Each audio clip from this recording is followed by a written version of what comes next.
Tonight, you'll discover a powerful secret that Buddhist monks have used for centuries to quiet the restless mind and find deep, meaningful rest. I'm going to share 10 remarkable Zen stories that have helped millions of people finally silence their racing thoughts and drift into the most peaceful sleep of their lives. Each story contains a hidden key that unlocks your mind's natural ability to let go of stress and worry. And here's what makes this different from ordinary sleep meditation. These teachings work even if you've never meditated before, even if your mind won't stop racing, even if you've tried everything else. The Buddha once said, "Peace comes from within. Do not seek it without." In the next 3 hours, you'll discover exactly what this means and how to apply it to your own life. As we journey through tales of empty boats, wise monks, and unexpected wisdom, you'll notice something amazing happening. Your tension will begin to dissolve, your thoughts will start to slow, and you'll find yourself naturally sinking into a state of profound relaxation. So make yourself comfortable, adjust your pillow, let your body become heavy against the bed. Take one deep breath with me now, and as you exhale, know that you've just taken the first step on a journey that's been waiting for you since the beginning of time. Let's begin with our first story. Our first story takes place by a peaceful river, where a lesson about the nature of our reactions awaits us. This is the story of the empty boat. There once was a man who loved to row his boat on a peaceful river. He found great joy in drifting along the water, enjoying the calm and solitude of nature. Every evening, as the sun was setting and the world was bathed in golden light, he would take his boat out for a quiet journey. On one such evening, as he paddled softly and relished the tranquility, he noticed another boat heading directly toward him. At first, he called out politely, "Be careful!" But the boat didn't change course. Still, the boat continued on its collision course. Now growing angry, the man began shouting, "Move aside! You're going to crash into me!" His peaceful evening was suddenly filled with frustration as he watched the approaching boat with mounting anxiety. Finally, as the two boats collided, he was ready to unleash his anger on the careless boater. But when he looked closely, he realized that the boat was empty. There was no one inside. It was simply drifting, carried by the current. In that moment, the man's anger dissolved instantly. He sat there feeling foolish for yelling at an empty boat. What had changed? Not the situation. The boats had still collided. What changed was his understanding. There was no intention behind the collision, no carelessness or disrespect to fuel his anger. The Buddha once said, "You will not be punished for your anger. You will be punished by your anger." This profound truth reveals itself perfectly in the empty boat story. Our anger, frustration, and resentment often arise not from events themselves, but from the stories we create about intentions behind those events. Why do we react this way? In Zen Buddhism, this reactivity stems from our ego clinging, our deep-seated attachment to a separate self that must be defended and validated. When someone cuts us off in traffic, our ego experiences it as a personal affront. How dare they disrespect me? The ego constructs a narrative where we are the center and others are either allies or adversaries. Consider how often throughout your day you encounter empty boats, situations where you attribute harmful intent where none exists. The driver who cuts you off might be rushing to the hospital. The co-worker who didn't acknowledge your greeting might be preoccupied with a family crisis. The friend who hasn't responded to your message might be struggling with depression. Yet our ego mind quickly fills these empty vessels with assumptions of malice, carelessness, or disrespect. In Zen practice, we cultivate awareness of this pattern through mindfulness. By observing our thoughts without immediate identification, we can catch ourselves in the act of filling empty boats. We can notice the physical sensations of anger arising, the tightening chest, the quickening breath, the narrowing vision, and use these as bells of mindfulness, reminding us to pause and investigate. The 13th century Zen master Dogen taught that to study the Buddha way is to study the self, and to study the self is to forget the self. When we forget the self, when we let go of our ego's constant need to assert and defend, we see empty boats for what they truly are, simply events occurring in the vast river of existence, without personal meaning or intentional slight. Buddha taught, holding on to anger is like grasping a hot coal with the intent of throwing it at someone else.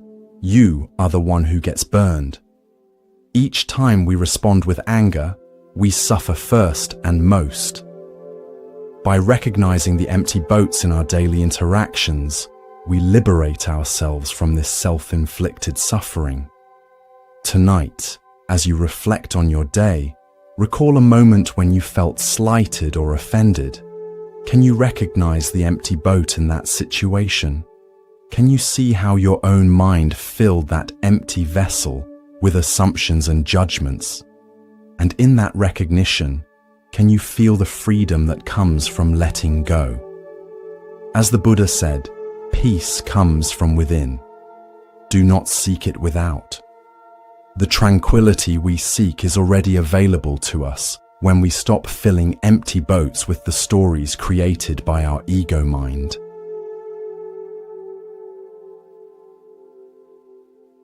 Now, let us journey to a mountain path where a monk faces an unexpected challenge in The Monk and the Tiger. Once upon a time, in a quiet mountain monastery nestled deep in the forest, there lived a wise and peaceful monk. Every day, he would take long walks through the surrounding woods, meditating on the beauty of nature and the teachings of the Buddha. He found great peace in the solitude of the forest, where he could connect deeply with the present moment and the world around him. One day, during his walk along a narrow mountain path, the monk suddenly heard a loud, frightening sound. A tiger's roar echoed through the trees. He froze for a moment, his heart pounding, and when he turned, he saw a large, fierce tiger charging toward him through the thick forest underbrush. The tiger's eyes were locked on him, and its powerful body moved with terrifying speed. The monk's first instinct was to run, and he did. He sprinted down the path, his robes billowing behind him as the tiger drew closer and closer. Desperate to escape, he saw a vine hanging down the side of a cliff. Without hesitation, he grabbed the vine and began to climb down, hoping to find safety below. As he descended the cliff, clinging tightly to the vine, he looked down and his heart sank. Below him, another tiger was pacing at the bottom of the cliff, waiting for him to fall. He was trapped. There was no way up and no way down. The monk paused, dangling from the vine with one tiger above and another below. His situation seemed hopeless. But as he hung there, suspended between the two tigers, something caught his eye. Growing out of the cliff's side, just within reach, was a small wild strawberry plant. On the plant was a single ripe red strawberry. In that moment, The monk stopped thinking about the tigers, his fear, and his predicament. Instead, he reached out with one hand, carefully plucked the strawberry, and put it into his mouth. He bit into the fruit, savoring its sweetness. The taste was exquisite. For that brief moment, all that existed was the joy of the strawberry's flavor. Sweet, fresh, and perfect. Despite the danger surrounding him, the monk found peace in that single mindful moment. He had accepted that he couldn't change his circumstances, but he could still fully experience the present. The monk smiled, knowing that this fleeting taste of sweetness was a reminder of life's beauty, even in the most precarious of situations. The Buddha taught, "Do not dwell in the past, do not dream of the future, concentrate the mind on the present moment." This teaching lies at the heart of the monk and tiger story. It reveals a profound truth about our human condition. We spend our lives suspended between two tigers, the regrets and wounds of our past and the fears and anxieties about our future. Why do we struggle so mightily with staying present? Zen Buddhism explains that our minds evolved primarily as survival mechanisms, constantly scanning for threats and planning for protection.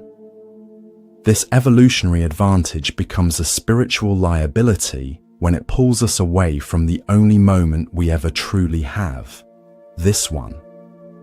Our thinking mind convinces us that happiness lies in resolving past hurts or securing future comforts, when in reality, peace is available only in the present. Look deeply at your own experience.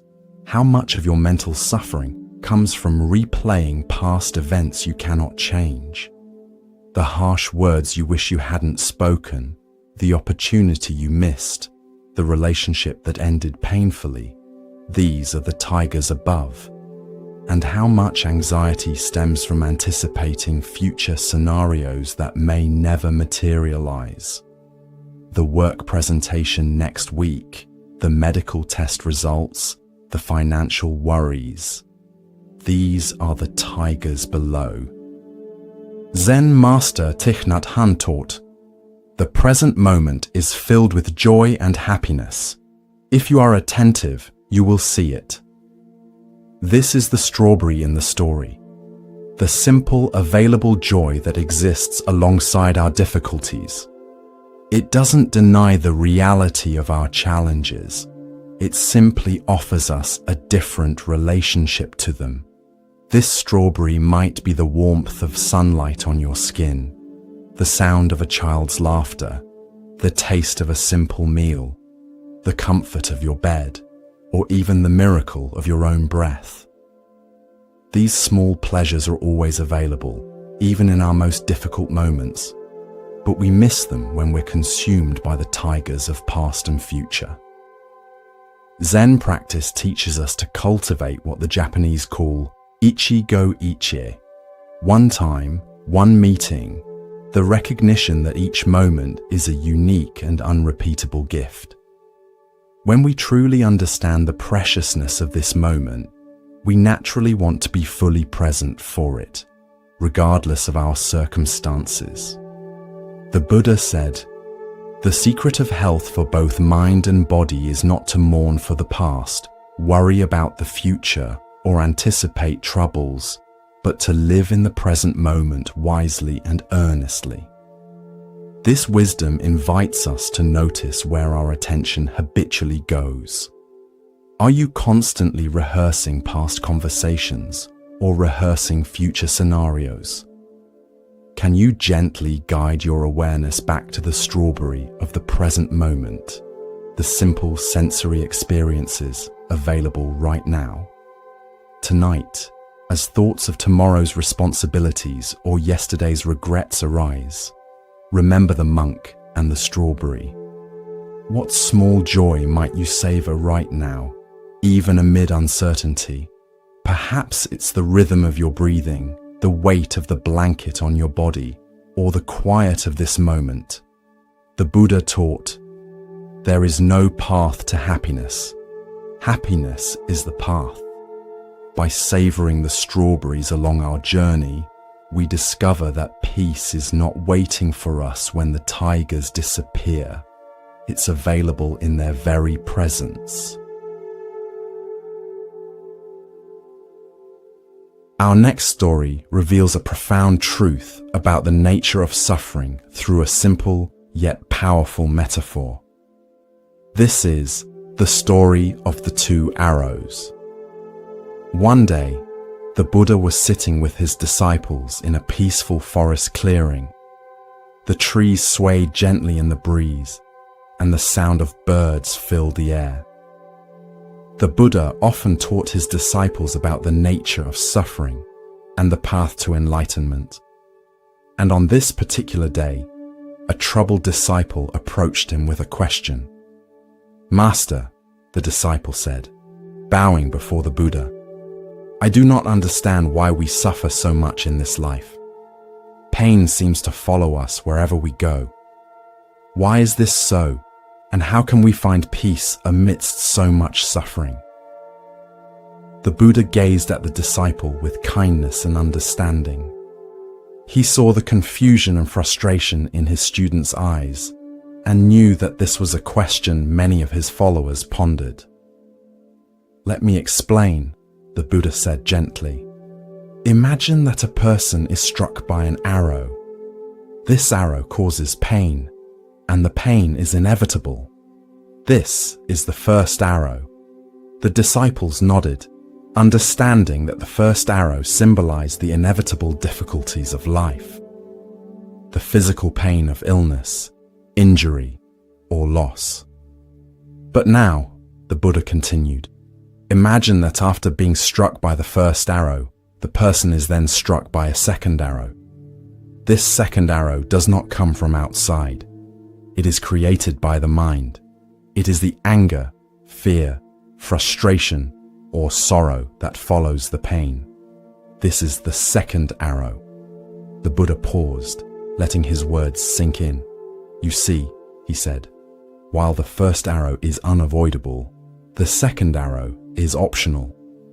The first arrow represents the natural pain we all experience in life, the challenges and hardships we cannot escape. But the second arrow, the suffering caused by how we react to that pain, is something we can choose to avoid." The disciple listened intently as the Buddha explained that when we experience physical or emotional pain, the first arrow, we often make it worse by adding a second layer of suffering with our mental reactions. We become angry, resentful, or anxious, and these emotions deepen the wound. Instead of accepting the pain, we resist it, and in doing so, we increase our suffering. When we are struck by the first arrow, the Buddha continued, we must recognize it for what it is, a natural part of life. But we must also recognize the second arrow. It is the arrow we create ourselves. Through mindfulness and understanding, we can choose not to let the second arrow pierce us. "Master," the disciple asked, beginning to understand, "how can we avoid the second arrow? How can we prevent our minds from adding to our suffering?" The Buddha smiled. By practicing mindfulness, we can observe our thoughts and emotions without becoming attached to them. When we feel pain, we can acknowledge it without judgment. We can accept that pain is part of life, but we do not need to dwell on it or create more suffering through resistance or negative thoughts. In this way, we can stop the second arrow before it strikes. The Buddha taught, pain is inevitable, suffering is optional. This simple yet profound statement captures the essence of the two arrows parable. We cannot avoid all pain in life. The first arrows will find us, but we have tremendous power over how much we suffer because of that pain. Why do we so readily shoot second arrows at ourselves? Zen Buddhism points to several aspects of our conditioned mind that create this pattern. First is our deeply ingrained habit of aversion, the mind's automatic recoiling from unpleasant experiences. When pain arises, we instinctively resist it, creating a layer of mental tension that compounds the original discomfort. Second is our tendency toward identification, the way we merge with our experiences thinking, I am in pain, rather than there is pain being experienced. This subtle difference has profound implications. When we fully identify with pain, it becomes all-consuming, defining our entire reality. When we observe it with some space, it becomes just one aspect of a larger experience. Third is our habit of proliferation, the mind's tendency to generate endless thoughts about our experiences. A simple headache becomes a cascade of worries. What if this is serious? What if it gets worse? Why does this always happen to me? I won't be able to focus at work tomorrow. Each thought is another second arrow, piercing us again and again. These mental habits operate largely unconsciously, which is why the Buddha emphasized mindfulness as the remedy. Through mindfulness practice, we develop the capacity to see these patterns as they arise. We learn to recognize the difference between the unavoidable first arrow of pain and the optional second arrows of our mental reactions. The Buddha said, "What you think, you become. What you feel, you attract. What you imagine, you create." This teaching reveals the creative power of our thoughts. Each time we respond to pain with aversion, identification, and proliferation, we create suffering. Each time we meet pain with mindful awareness and acceptance, we create opportunity for healing and growth. Consider a personal disappointment, perhaps a rejection, a failure, or a loss. The first arrow is the actual event and the natural emotional response it evokes. The second arrows might include thoughts like, "This always happens to me," globalizing, "I'll never succeed," catastrophizing, "I should have done better," self-criticism, or "This isn't fair," resistance to reality. Each of these thoughts creates additional suffering beyond the original disappointment. Zen teacher Charlotte Joko Beck said, "Pain is not something to be avoided, it's something to be experienced, without resistance." This is the heart of working skillfully with the first arrow. We don't deny pain or pretend it doesn't hurt. Instead, we bring curious, compassionate attention to the experience itself, without adding the second arrows of judgment, resistance, or elaborate storytelling. The Buddha taught, if you are facing in the right direction, all you need to do is keep walking. The right direction is toward our pain, not away from it. By turning toward difficult experiences with mindfulness, we develop the capacity to be with them skillfully, without compounding them with second arrows. Tonight, as you notice sensations in your body or emotions arising in your mind, can you discern the difference between the first and second arrows? Can you meet the inevitable pains of life, physical discomfort, emotional tenderness, or mental restlessness, with kind awareness rather than resistance? As the Buddha said, "The way is not in the sky, the way is in the heart." The path to freedom from suffering isn't found in escaping our human experience, but in meeting it with wisdom and compassion.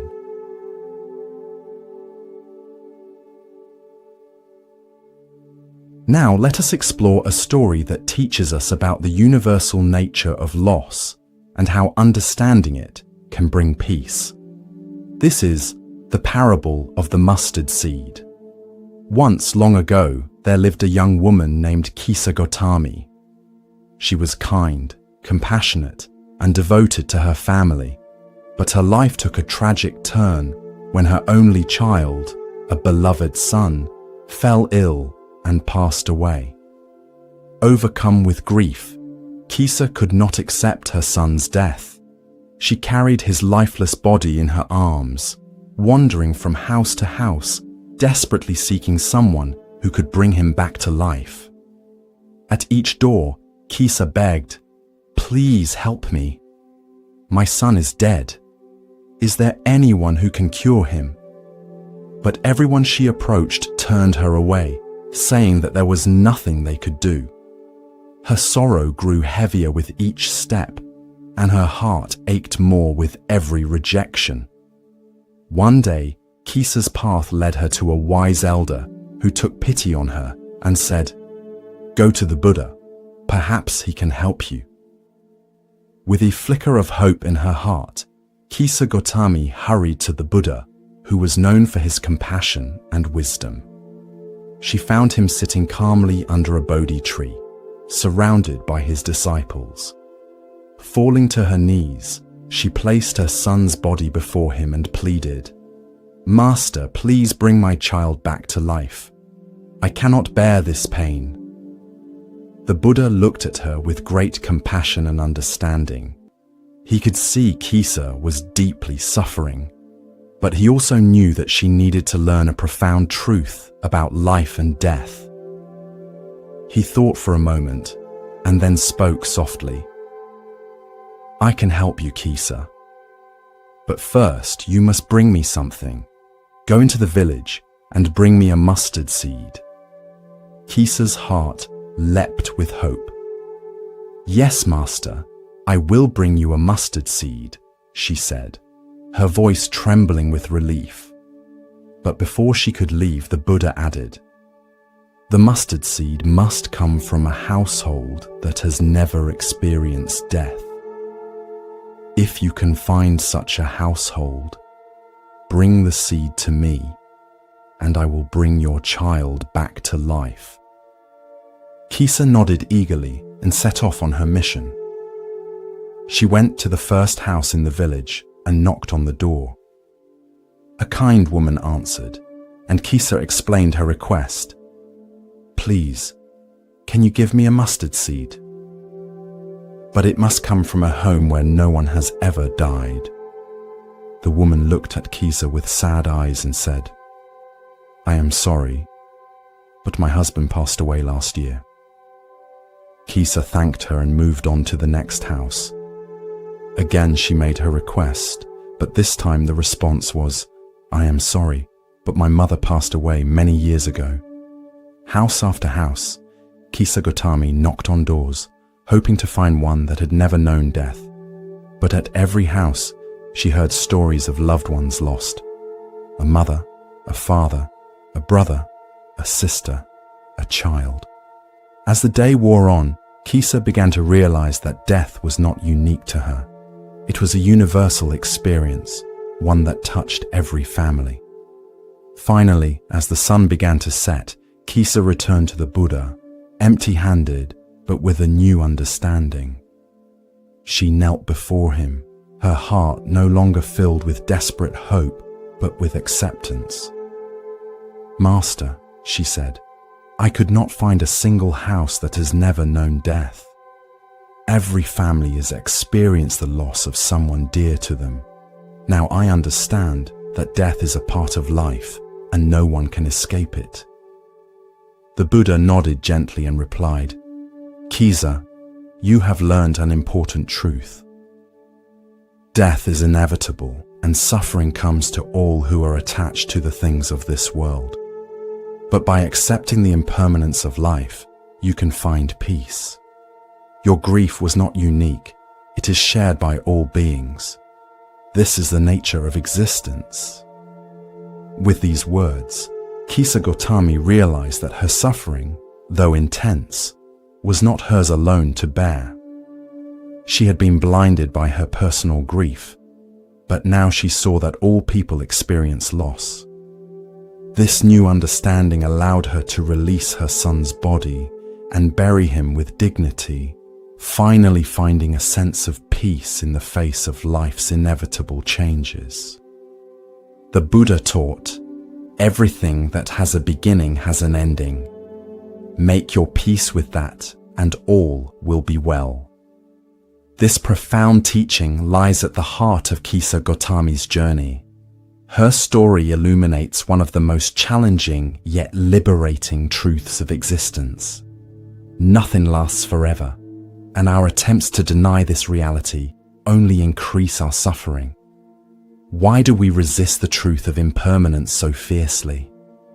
Zen Buddhism points to our deep-seated craving for permanence as the root of suffering.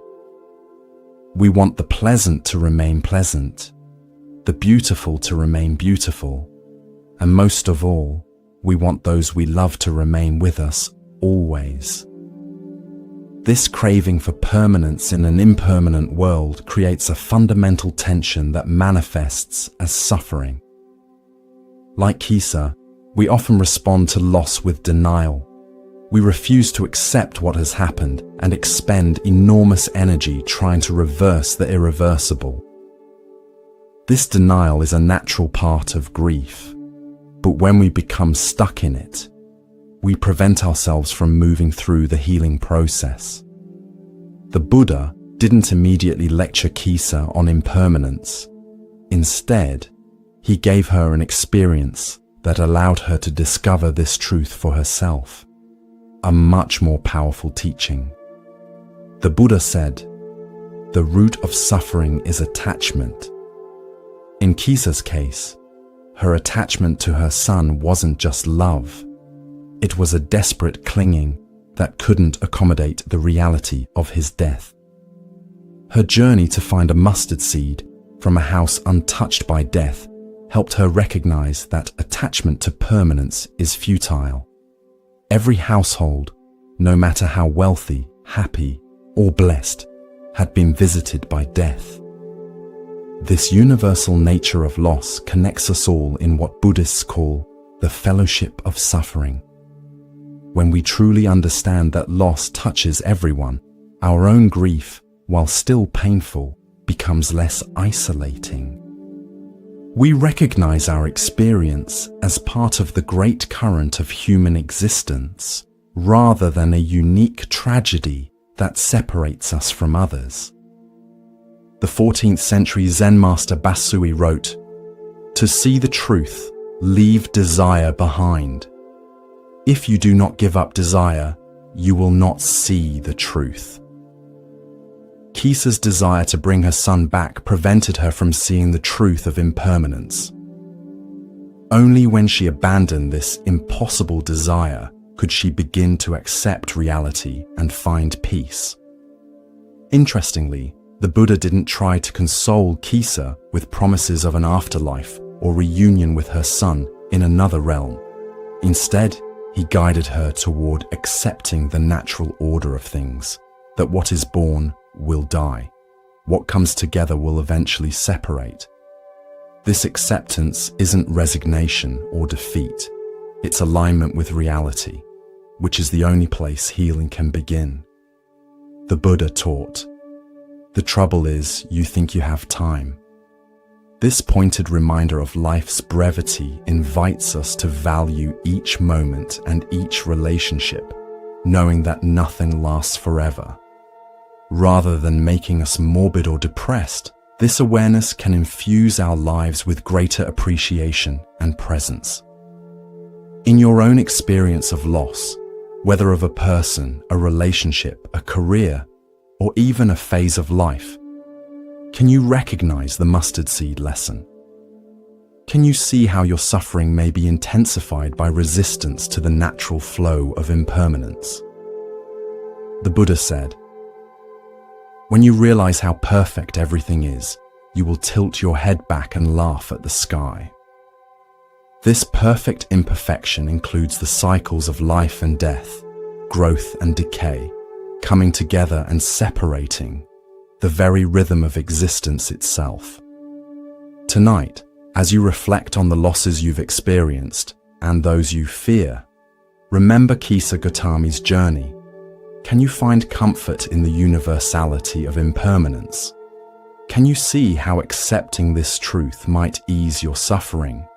Not by diminishing your loss, but by placing it within the vast shared experience of being human. As the Buddha taught, in the end, only 3 things matter: how much you loved, how gently you lived, and how gracefully you let go of things not meant for you.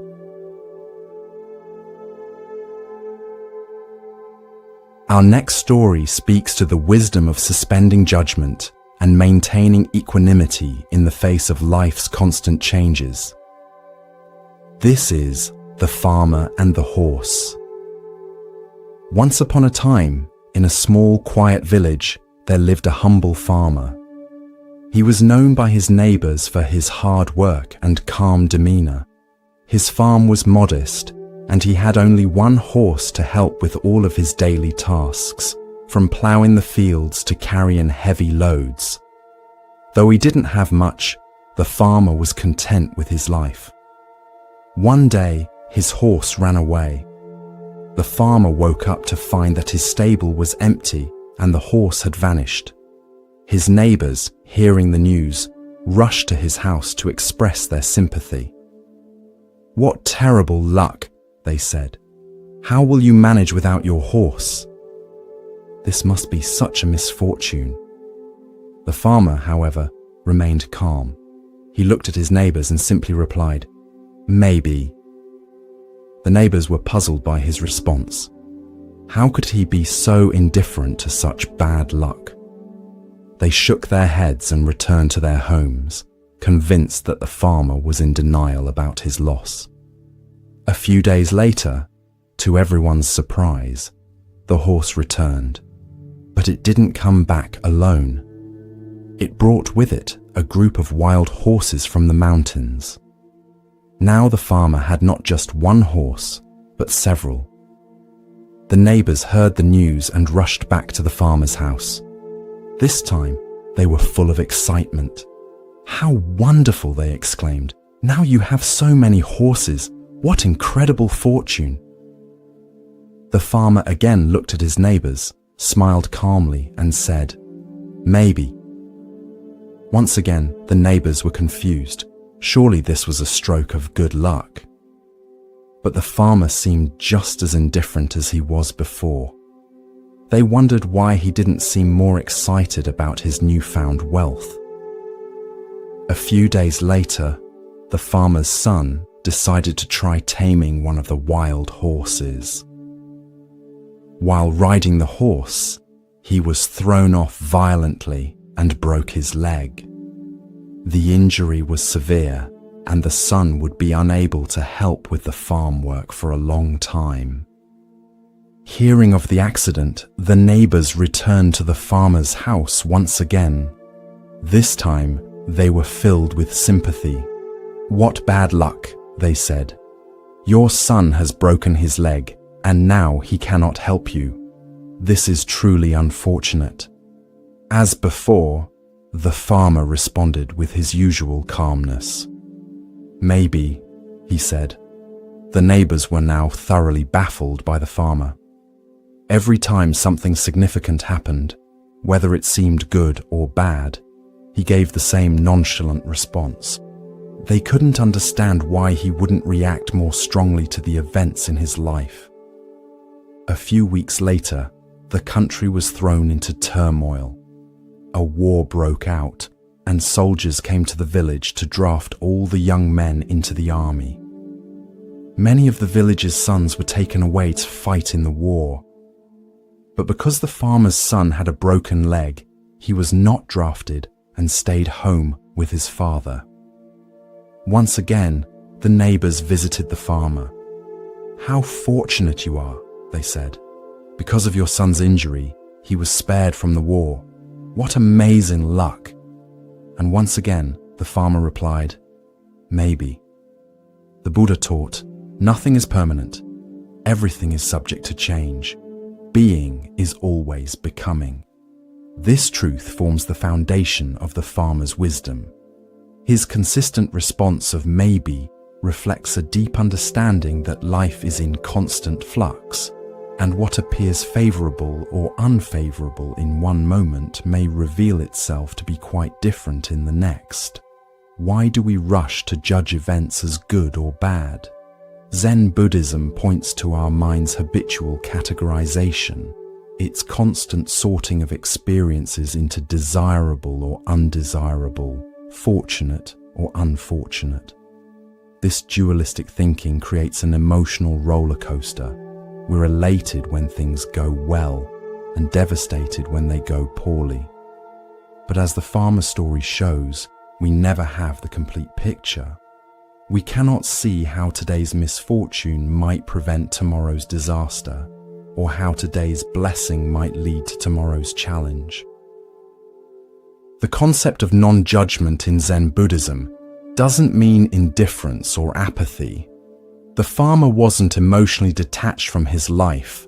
Rather, he possessed what the Buddha called equanimity, upekkha, a balanced perspective that remains steady amid life's inevitable ups and downs. He cared about his horse, his son, and his livelihood, but he didn't allow his peace of mind to be at the mercy of changing circumstances. Zen master Zheng Zan wrote in the Xin Ming, "The great way is not difficult for those who have no preferences." When we stop insisting that life conform to our ideas of how things should be, we find a deeper kind of freedom.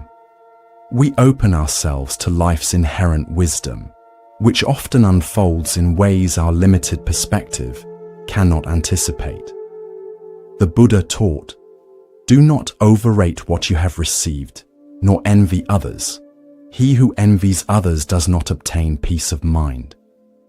How often do we compare our circumstances to others, concluding that we're either blessed or cursed based on these comparisons? The farmer's neighbors constantly evaluated his situation based on their own judgments of good and bad, while the farmer himself remained free from these limiting perspectives. Our modern lives are filled with opportunities to practice this maybe mindset, the promotion you didn't get that leads to a more fulfilling opportunity elsewhere, the relationship that ended painfully but created space for greater self-discovery, the illness that forced you to reassess your priorities, the financial setback that taught you resilience. In retrospect, many of us can identify seeming misfortunes that ultimately led to growth or unexpected blessings. The 13th century poet Rumi captured this wisdom when he wrote, "What appears to be a curse may be a blessing, and what appears to be a blessing may be a curse." The farmer embodied this understanding not as an intellectual concept, but as a lived reality. His maybe wasn't passive resignation, but active wisdom, the recognition that life's full story is still unfolding. The Buddha said, "In the sky, there is no distinction of east and west. People create distinctions out of their own minds and then believe them to be true." Similarly, the distinctions of good luck and bad luck are our own mental creations. Reality itself is simply a flow of causes and conditions, neither inherently positive nor negative. Tonight, as you reflect on recent events in your life that you've labeled as good luck or bad luck, try holding them with the farmer's gentle maybe. Notice how this perspective might ease anxiety about negative situations and temper attachment to positive ones. Can you find freedom in suspending judgment about how things should be? As the Buddha taught, with our thoughts, we make the world. The farmer's maybe reminds us that we always have a choice in how we interpret our experiences, and this choice has profound implications for our peace of mind.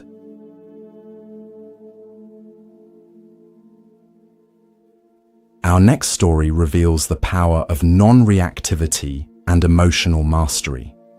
This is the Buddha and the Angry Man. Once upon a time, while the Buddha was teaching a group of disciples in a peaceful forest, a man approached him with anger burning in his eyes. The man had heard about the Buddha's wisdom and teachings, but he felt threatened by the Buddha's influence over others. Filled with jealousy and resentment, he decided to confront the Buddha and insult him in front of his followers. As the Buddha sat calmly under the shade of a Bodhi tree, the man stormed up to him and began hurling insults. "You are nothing but a fraud," the man shouted. "Who do you think you are? You may pretend to be wise and enlightened, but you're just deceiving people."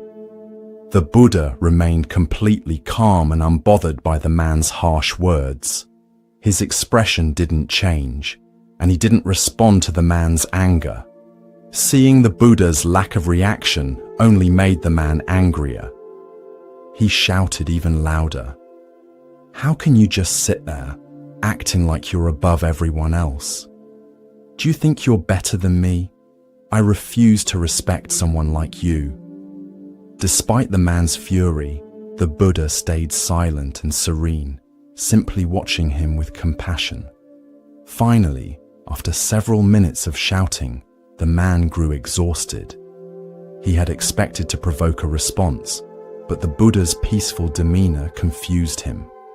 After catching his breath, the man demanded, "Why won't you say anything? Why won't you defend yourself? Don't you care what I think of you?" The Buddha looked at him with kindness and finally spoke, his voice soft and calm. "Tell me," the Buddha asked gently, "if someone offers you a gift and you decline to accept it, to whom does the gift belong?"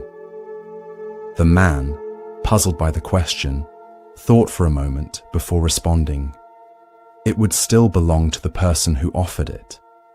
If I don't take it, the gift remains theirs." The Buddha nodded. "Exactly. And in the same way, if you offer me your anger and I do not accept it, then who does the anger belong to?" The man was stunned by the Buddha's words. He realized that his anger had not affected the Buddha at all. Instead, it remained his own burden to carry. The Buddha continued, "If I refuse to accept your insults and your anger, they fall back on you. You are the one who suffers from them, not me. I choose not to be troubled by your words. Instead, I choose peace." The man stood in silence, contemplating what the Buddha had said. He realized that his anger had consumed him, but it had no power over the Buddha, who remained unaffected by it. In that moment, the man understood that holding on to his anger only harmed himself, not the Buddha. Feeling ashamed, the man bowed his head. "Master, I see now that my anger has only caused me pain. How can I learn to be at peace as you are?" The Buddha smiled warmly, his compassion shining through. Anger is like a hot coal you pick up with the intention of throwing it at someone, but in the process, you burn yourself. Let go of the coal. Let go of your anger. Instead, practice mindfulness, compassion, and understanding. Through these, you will find peace. The man, humbled by the Buddha's wisdom, thanked him and bowed deeply. From that day forward, he sought to practice the Buddha's teachings, letting go of his anger and learning to find peace within himself. The Buddha taught, "You are not punished for your anger, you are punished by your anger." This profound insight illuminates why reactive emotions cause us such suffering. When we carry anger, resentment, or hatred, we damage ourselves far more than those toward whom these emotions are directed. Every moment spent in anger is a moment lost to peace. Every thought of revenge is energy diverted from healing. Why do we cling so tightly to our anger? Zen Buddhism identifies several factors that make anger particularly difficult to release. First is our sense of righteousness, the belief that our anger is justified and therefore worth holding on to. We confuse letting go of anger with condoning the behavior that triggered it. But the Buddha's teaching challenges this assumption. We can establish clear boundaries and seek justice without poisoning ourselves with reactive emotions. Second is our deep-seated identification with our emotions. We say, "I am angry," rather than "I am experiencing anger," making the emotion inseparable from our sense of self.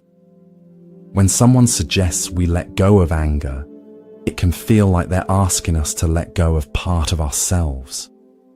Zen practice teaches us to create space between our awareness and our emotions, allowing us to observe them without being consumed by them. Third is our cultural conditioning around anger. Many of us are taught that anger is power, that it motivates action and commands respect. We fear that without anger, we might become passive or be taken advantage of. The Buddha's response to the angry man demonstrates true power, not the reactive force of aggression, but the stable, immovable strength of equanimity. The Buddha said, "Hatred never ceases by hatred, but by love alone is healed. This is an ancient and eternal law." This teaching invites us to examine our assumption that anger is an effective response to mistreatment. Does meeting hostility with hostility ever truly resolve the underlying causes of conflict? Or does it simply perpetuate cycles of reactivity? The metaphor of the gift is particularly illuminating. It suggests that emotions like anger, criticism, and judgment require our acceptance to affect us. When someone directs negativity toward us, we have a choice. We can accept this energy, absorb it, and allow it to disturb our peace, or we can decline the offering, maintaining our equanimity. This doesn't mean becoming emotionally disconnected or indifferent to injustice. The Buddha didn't ignore the angry man. He remained present, engaged, and responsive, but he responded from a place of compassion rather than reactivity, wisdom rather than ego defense. This is the essence of non-reactivity in Zen practice, not withdrawal from engagement, but engagement from a different quality of awareness. Zen master Thich Nhat Hanh teaches a practice called embracing anger with mindfulness, which involves recognizing anger when it arises, breathing with it, and treating it with the same care we would show a crying baby. Rather than suppressing anger or expressing it mindlessly, we acknowledge it with kind awareness, understanding its causes and impermanent nature. The Buddha taught, if you truly loved yourself, you would never harm another. This points to the interconnected nature of self-care and care for others. When we react with anger, we harm ourselves first and most directly. Choosing peace over reactivity is not a selfless sacrifice, but the most profound form of self-care. Tonight, as you reflect on interactions that have triggered anger or resentment in you, experiment with the Buddha's gift metaphor. Can you recognize that you have a choice about whether to accept the gifts of others' negativity? Can you feel the freedom that comes from declining these offerings? Remember the Buddha's words. Holding on to anger is like grasping a hot coal with the intent of throwing it at someone else. You are the one who gets burned. In releasing that coal, you free not only yourself, but create space for genuine resolution and understanding. Let us now explore a story about the wisdom of impermanence and non-attachment. This is The Monk and the Teacup. In a quiet Zen monastery nestled in the mountains, a revered monk lived a life of deep contemplation and mindfulness. His students admired him for his wisdom, calm demeanor, and the way he embraced the present moment, never disturbed by the chaos around him. Every day, the monk would sit in meditation, drink tea, and share lessons with his students. One afternoon, during their usual tea ceremony, the monk held up a simple clay teacup and gazed at it for a long moment. The cup was beautiful in its simplicity, with a soft, earthy color and a perfectly rounded shape. The students, curious about their master's silent contemplation, waited eagerly to hear what he had to say. After a few moments, the monk smiled and said, "This teacup is already broken." The students looked at one another in confusion. They could see clearly that the teacup was whole, undamaged, and perfectly intact. One of the younger students couldn't contain his curiosity any longer and spoke up. "Master, the teacup is not broken. It is perfectly fine. Why do you say it is already broken?" The monk, still smiling, placed the teacup gently on the table in front of him. "In my mind," he said softly, "this teacup is already broken. It may seem whole now, but one day, perhaps tomorrow, perhaps years from now, it will break. This is inevitable. When I understand that it is already broken, I can fully appreciate it as it is, without clinging to it. I can enjoy drinking tea from it, knowing that its life is temporary." The students were silent, absorbing the weight of the monk's words. They realized that the master wasn't speaking only about the teacup. He was offering them a deeper lesson about life itself. The monk continued, "Everything in life is like this teacup. All things, no matter how beautiful or precious, are impermanent. We cannot hold on to them forever. When we understand that, we are free to enjoy life fully, without fear of losing what we have. We can appreciate each moment, each relationship, each experience, knowing that it too will pass. And when it is gone, we will not suffer, because we have already accepted its impermanence." One of the older students nodded thoughtfully and said, "Master, does this mean we should not love or care for things because they will one day be gone?" The monk shook his head gently. "No, it means the opposite. When we accept the impermanence of all things, we can love them more deeply, because we are not holding on out of fear of loss. We love and appreciate them for what they are in this moment. We understand that they are part of the natural flow of life. In this way, we can live with a peaceful heart, unburdened by the attachment to things that are bound to change. The Buddha taught, all conditioned things are impermanent. When one sees this with insight, one becomes disenchanted with suffering. This profound truth lies at the heart of the teacup story and points to one of the most liberating yet challenging aspects of Zen practice. Embracing impermanence not as a philosophical concept, but as a lived reality. Why do we resist impermanence so fiercely? Zen Buddhism identifies our fundamental misunderstanding of reality as the root of this resistance. We perceive things as solid, separate, and lasting when, in fact, they are fluid, interconnected, and transient. This misperception leads to what Buddhists call attachment or clinging, our desperate attempt to hold on to things that, by their very nature, cannot be held. Consider how this attachment manifests in your daily life. We become attached to possessions, fearing their loss or damage. We cling to relationships, trying to prevent them from changing. We hold on to our youth, health, and capabilities, resisting the natural process of aging. We even become attached to our ideas, opinions, and identities, defending them as if they were permanent fixtures rather than fluid constructs. The monk's declaration that the teacup is already broken offers a radically different way of relating to impermanence. Instead of denying or resisting change, he embraces it preemptively. By acknowledging the inevitable end of all things, he liberates himself from the anxiety of trying to prevent the unpresentable.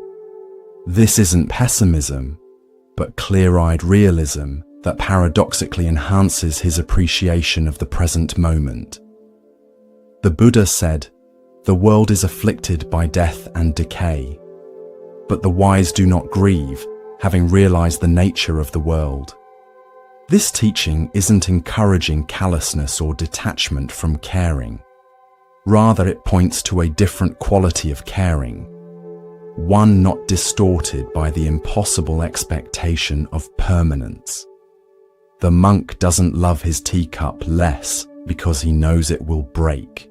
He loves it more precisely because its existence is fleeting and precious. Zen master Shunryu Suzuki explained this paradox beautifully. When we understand the truth of impermanence and find our composure in it, we find ourselves in nirvana. This composure isn't achieved by resigning ourselves to loss, but by fully embracing the nature of reality. It's a composure that allows for deep engagement with life, precisely because we're not constantly fighting against its fundamental characteristics.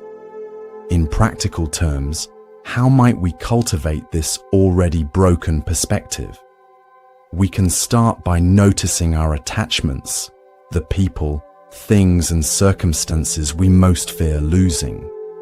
Rather than trying to suppress this fear, we can gently acknowledge the temporary nature of these precious aspects of our lives. We can practice saying to ourselves, "This too will pass," not as a dreary reminder, but as an invitation to cherish the present moment. The Buddha taught, "Neither fire nor wind, birth nor death can erase our good deeds." This points to another aspect of the already broken wisdom. While all material things, including our bodies, are impermanent, the impact of our actions and the quality of our presence endures beyond physical forms. By focusing on cultivating wisdom, compassion, and mindfulness, qualities that transcend impermanence, we find a different kind of security.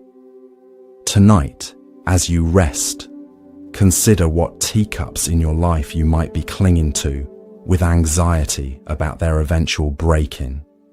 Can you experiment with the monk's perspective, mentally acknowledging their impermanence not as a threat, but as a reality that deepens their value?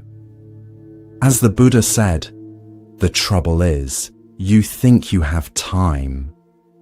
The recognition of impermanence doesn't diminish life's beauty. It intensifies it, inviting us to appreciate fully what is here before it inevitably transforms.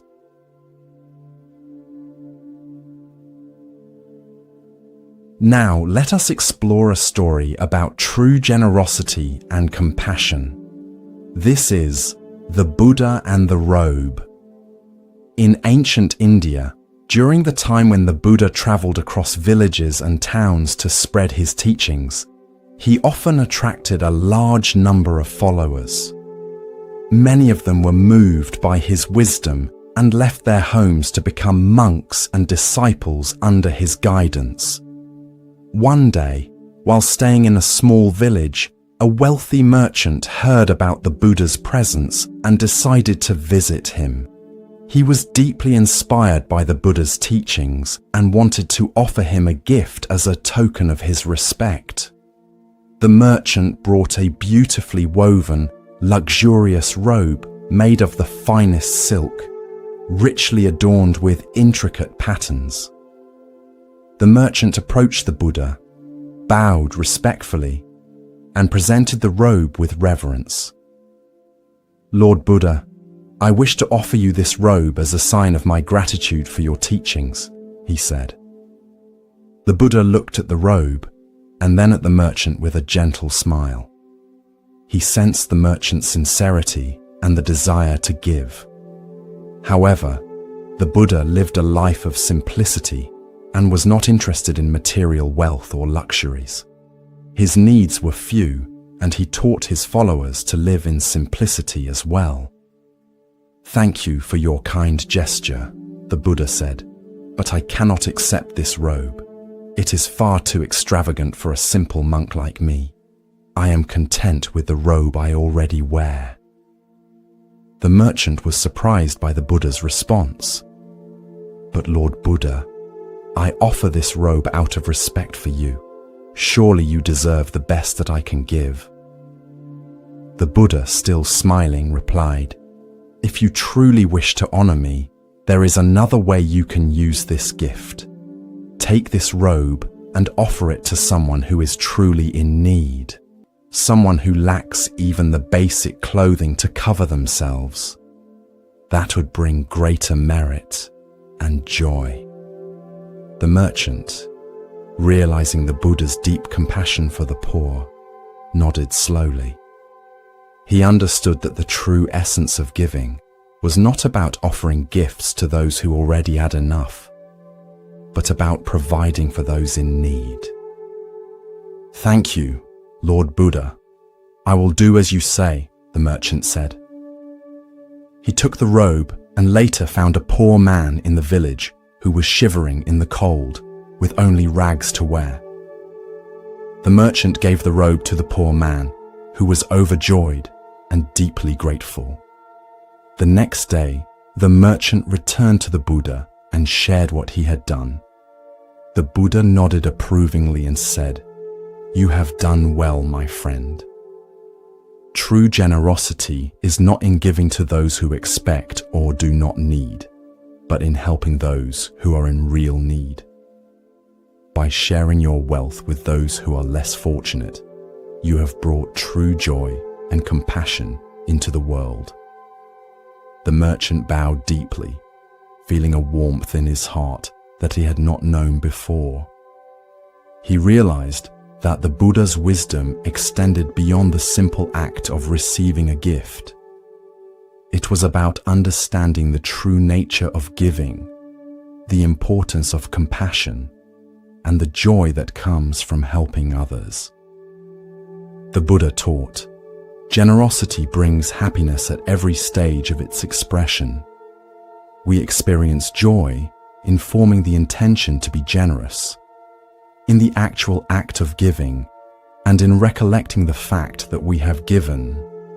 This profound insight reveals that true generosity is not merely about the transfer of material goods, but about the transformation of our hearts and minds through the act of giving.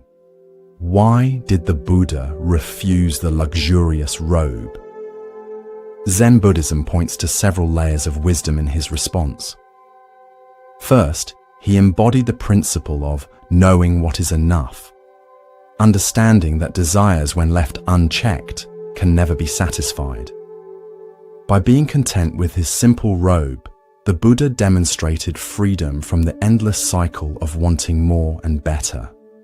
Second, the Buddha recognized that true generosity is not about social status or recognition, but about genuine need. By redirecting the merchant's gift to someone truly suffering from the cold, he taught that compassionate action should be guided by wisdom rather than convention or status. Third, the Buddha's response revealed his understanding of the merchant's motivation. The merchant wanted to gain merit and express reverence, But the Buddha showed him a more profound way to accomplish both, by directly alleviating another's suffering rather than adding luxury to the Buddha's already sufficient life. In our consumer-driven culture, we often equate giving with purchasing, buying expensive gifts for people who already have enough. We measure the value of our generosity by the price tag rather than the impact. The Buddha's teaching invites us to reconsider this approach, asking us to be more mindful about where our resources can do the most good. The Buddha said, "If you knew what I know about the power of giving, you would not let a single meal pass without sharing it in some way." This points to the transformative potential of generosity, not just for the recipient, but for the giver. Each act of genuine giving weakens our self-centeredness and strengthens our connection to others. It reminds us that our well-being is inextricably linked to the well-being of all beings. Zen practice encourages us to cultivate dana paramita, the perfection of giving. This involves not just material generosity, but giving our time, attention, energy, and presence. Sometimes the most precious gift we can offer is simply being fully present with another person, listening deeply without distraction or agenda. The story also highlights the importance of discernment in giving. The Buddha didn't suggest that the merchant keep the robe for himself or sell it for profit. He directed him to find someone in genuine need. This discernment requires us to look deeply at situations rather than following conventional patterns of giving that may not address real suffering. The Buddha taught, "The greatest gift is the act of giving itself." This points to the interior transformation that happens when we give from a place of compassion rather than obligation, social expectation, or ego gratification. When we give in this way, we experience what Buddhists call mudita, sympathetic joy in the happiness of others. Tonight, as you reflect on your own acts of giving, consider whether they align with the Buddha's teaching in this story. Are there ways you might redirect your resources, material, emotional, or attentional, toward those in genuine need? Can you notice the difference in feeling between giving that comes from social obligation and giving that flows from compassion? Remember the Buddha's words, "If beings knew, as I know, the results of giving and sharing, they would not eat without having given, nor would the stain of selfishness overcome their minds." Now, let us explore a lesser-known Zen story that reveals profound wisdom about controlling our thoughts. This is The Two Monks and the River.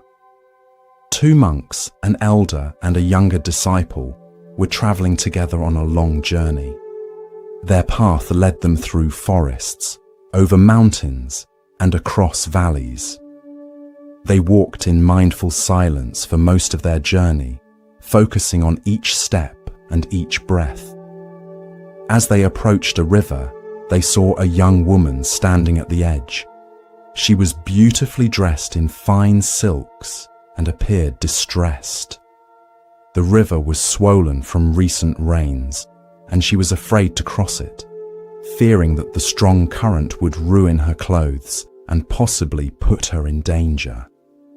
Upon seeing the monks, she called out to them, "Please, kind sirs, could you help me cross this river? I must reach the other side, but I am afraid to wade through the water." Without hesitation, the elder monk walked over to the woman, gently lifted her in his arms, carried her across the river, and set her down safely on the other bank. The woman thanked him with a bow and continued on her way. The two monks resumed their journey in silence. As they walked, the younger monk appeared troubled. His brow was furrowed, and he kept glancing at his companion with a mixture of confusion and disapproval. After several hours of walking, the younger monk could no longer contain himself. "Master," he burst out, "as monks, we have taken vows not to touch women. How could you carry that woman across the river?" The elder monk looked at his companion with a gentle smile and replied, "I left the woman at the riverbank hours ago." "Why are you still carrying her?"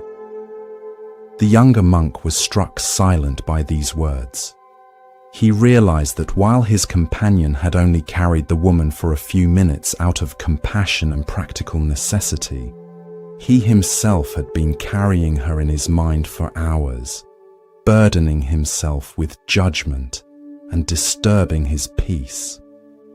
The Buddha taught, "What we think, we become." This fundamental truth illuminates why the younger monk's mental burden was so much heavier than any physical weight the elder monk temporarily carried. While the elder monk responded to the immediate need with compassion and then returned to the present moment, the younger monk remained trapped in the past, replaying the scene over and over in his mind. Why do we, like the younger monk, so often carry unnecessary mental burdens?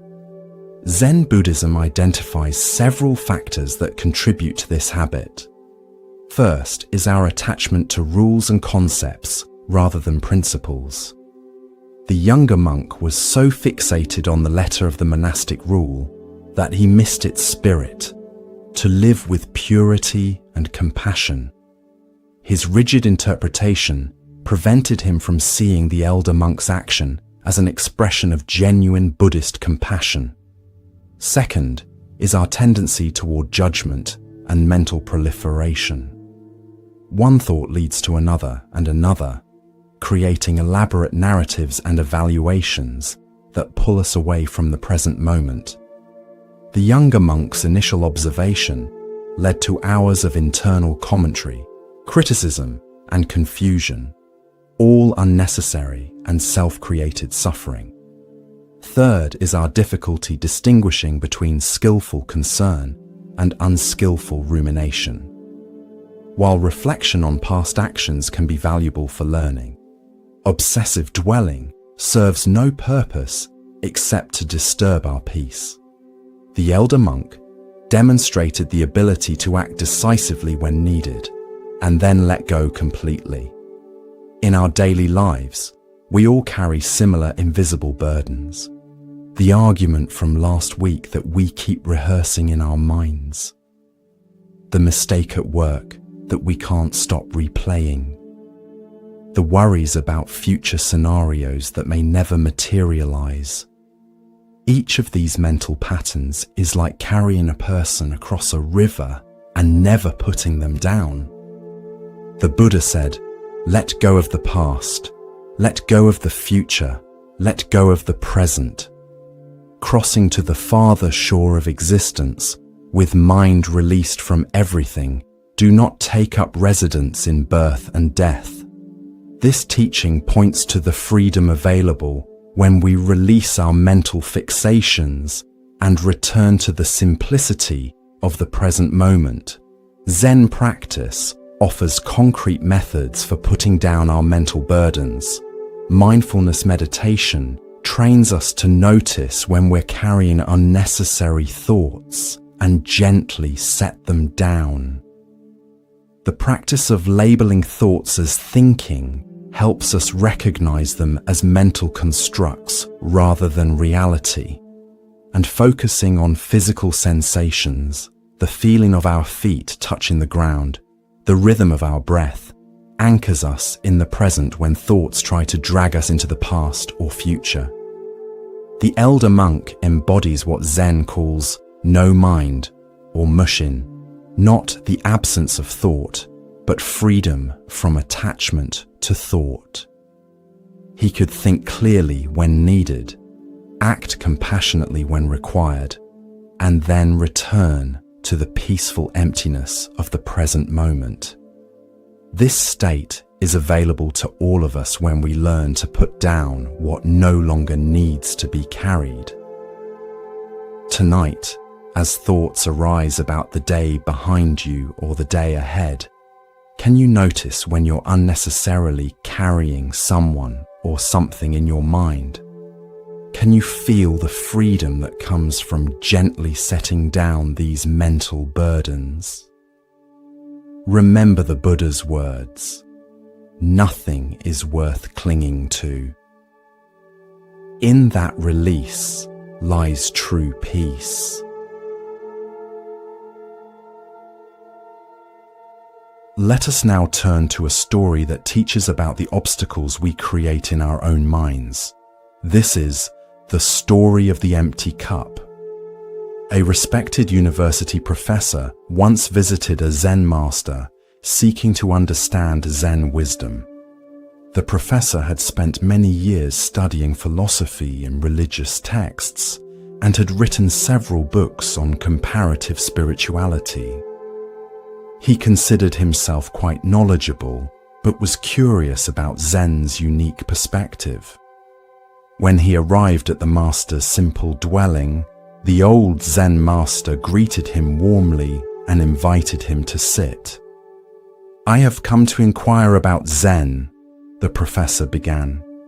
"I would like to know what teachings you have to offer and how they differ from the many philosophies I have already studied." The master smiled and said, "Let us have tea first. Then we can talk about Zen." The professor nodded, expecting that after the customary tea, he would have the serious philosophical discussion he had traveled so far to engage in. The Zen master prepared the tea with deliberate, mindful movements. When it was ready, he placed a cup in front of the professor and began to pour. The cup filled to the brim, but the master continued pouring. Tea spilled over the rim, across the table, and onto the professor's clothes and the floor. The professor jumped up in alarm. "Stop! The cup is full. No more will go in." The Zen master stopped pouring and looked directly at the professor. "Like this cup," he said, "you are full of your own opinions, theories, and assumptions. How can I show you Zen unless you first empty your cup?" The professor was stunned into silence. In that moment, he realized that his extensive knowledge had become a barrier rather than a pathway to new understanding. His cup was so full that there was no room for anything new to enter. With this humbling insight, he bowed to the master, ready now to truly begin learning. The Buddha taught, "In the beginner's mind, there are many possibilities, but in the expert's mind, there are few." This teaching points to the importance of maintaining an open, receptive mind, what Zen calls beginner's mind or shoshin. When we approach life with the fresh perspective of a beginner, we remain open to infinite possibilities. When we believe we already know, we close ourselves to new insights. Why do we so readily fill our cups to overflowing? Zen Buddhism identifies several factors that contribute to this common human tendency. First is our ego's need for certainty and control. By convincing ourselves that we understand how things are, we create an illusion of security in an inherently uncertain world. Our opinions and beliefs become a fortress, protecting us from the vulnerability of not knowing. Second is our attachment to identity. Much of who we think we are is constructed from our accumulated knowledge, experiences, and viewpoints. To empty our cup feels threatening because it challenges our sense of self. If I let go of what I know, who am I? This fear keeps us clinging to our filled cups, even when they no longer serve us. Third is what Buddhists call the comparing mind. our habit of constantly measuring ourselves against others. In academic and professional contexts especially, knowing more than others becomes a source of status and recognition. The professor's identity and reputation were built on being knowledgeable, making it particularly challenging for him to adopt a stance of not knowing. The consequences of a full cup extend beyond limiting our learning. When our minds are crammed with preconceptions, we experience life through filters that distort our perception. We see not what is actually before us, but what our existing knowledge tells us should be there. We miss the richness and complexity of reality by forcing it to conform to our limited understanding. Zen practice offers specific methods for emptying our cups. Meditation trains us to observe how quickly we label, categorize, and judge experiences based on past knowledge. By noticing these mental habits, we create space between our pure awareness and our conceptual overlays. We practice putting aside what we think we know to encounter reality directly. The Buddha said, "With our thoughts, we make the world."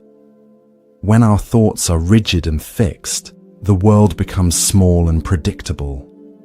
When we empty our cups, approaching life with openness and humility, the world reveals its boundless wonder. In your daily life, notice when you approach situations with a cup already full. Perhaps it's a conversation where you're formulating your response before the other person has finished speaking, or a familiar activity you perform on autopilot, missing its unique qualities in this moment, or a person you think you understand completely, leaving no room for them to surprise you. Tonight, as you rest, experiment with emptying your cup. Let go of what you think you know about relaxation, sleep, or even these stories you're hearing. Can you listen with fresh ears, as if hearing these words for the first time? Can you feel the spaciousness that emerges when you set aside the need to evaluate, analyze, or categorize?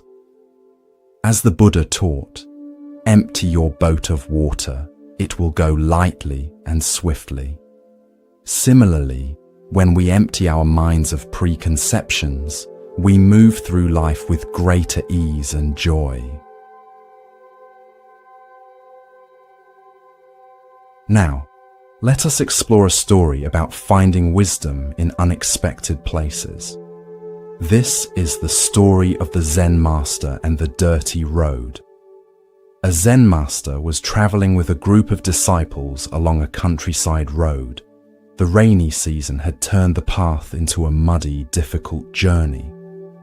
As they walked mindfully, paying attention to each step, they came upon a beautiful temple on a hill overlooking the road. The group decided to visit the temple and climbed the hill. When they arrived, they found a magnificent structure with intricate carvings, golden statues, and meticulously maintained gardens. Inside, priests in immaculate robes conducted elaborate ceremonies with precise movements and beautiful chanting. The disciples were impressed by the temple's splendor and the priests' dedication to their rituals. After spending some time observing, they gathered around their master outside the temple. "Master," one disciple asked, "what do you think of this temple and its practices? Is this the path to enlightenment?" The Zen master didn't answer immediately. Instead, he led his disciples back down to the muddy road they had been traveling on. He stopped at a particularly dirty section, knelt down, and placed his hand in the mud. Then he drew a circle in the muddy ground. Looking at his disciples, he said, "The truth can be found here as well." The disciples were confused at first, but slowly they began to understand. The master was showing them that enlightenment was not confined to beautiful temples or perfect rituals. The mud, ordinary, messy, and commonly avoided, contained the same ultimate reality as the Golden Temple. True wisdom could be found anywhere by those with eyes to see. The Buddha taught, if you cannot find the truth right where you are, where else do you expect to find it? This profound insight lies at the heart of the Zen master's mud circle. It challenges our tendency to seek enlightenment in special places, extraordinary experiences, or perfect conditions, anywhere but the immediate reality of our lives. Why do we struggle to recognize the wisdom available in ordinary moments? Zen Buddhism points to our habitual spiritual materialism, the tendency to turn spirituality into another form of acquisition and achievement.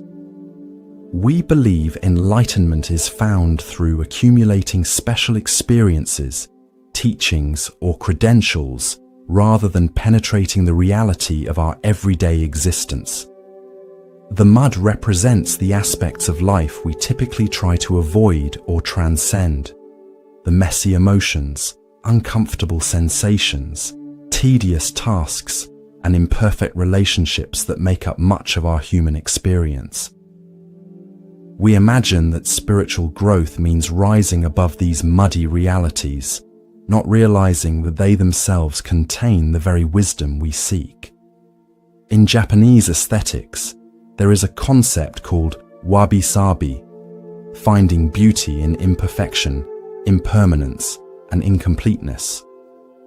The mud circle embodies this perspective, inviting us to discover profundity in what appears common or flawed.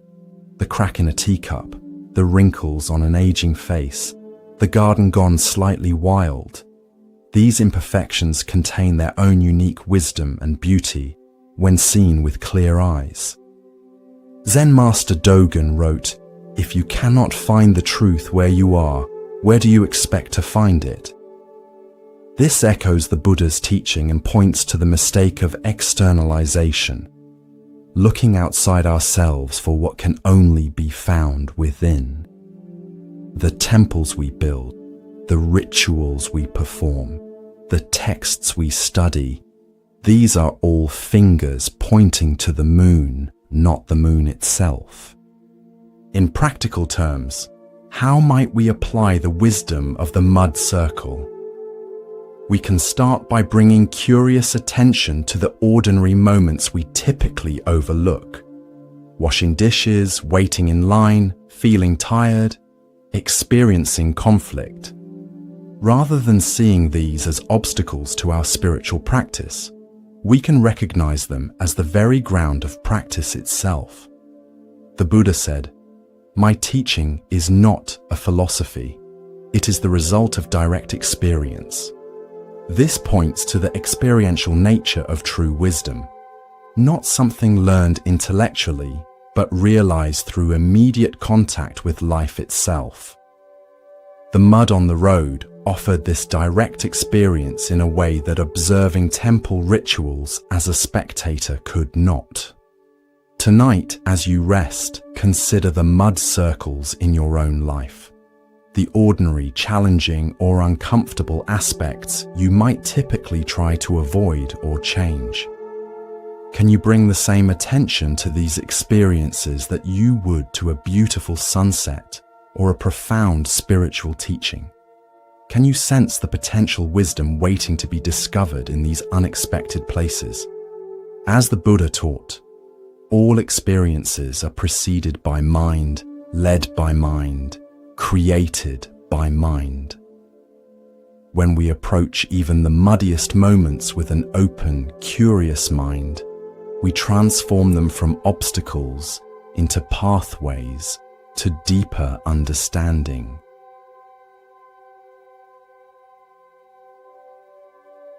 Let us now turn to a story about the wisdom of true mastery. This is the story of the master archer. In ancient China, there lived a master archer known throughout the land for his extraordinary skill. His arrows never missed their mark, and his reputation had spread far and wide. The emperor himself had recognized the archer's talents, bestowing upon him honors and riches. One day, a young archer approached the master. Having heard of the elder's legendary abilities, the young man was eager to learn his secrets. "Master," said the young archer, bowing deeply, "I have practiced archery for many years and have achieved some skill, but I wish to reach the highest levels of mastery, as you have. Please share with me the technique that makes your arrows never miss." The master archer looked at the young man thoughtfully. "Meet me at dawn tomorrow on the mountain," he said. "Bring your bow and arrows." The next morning, the eager student arrived at the appointed place, where the master was waiting. Instead of a practice range with targets, they stood at the edge of a cliff with a deep chasm below. The master led the young archer to the very edge of the precipice, where the ground fell away sharply hundreds of feet to the valley below.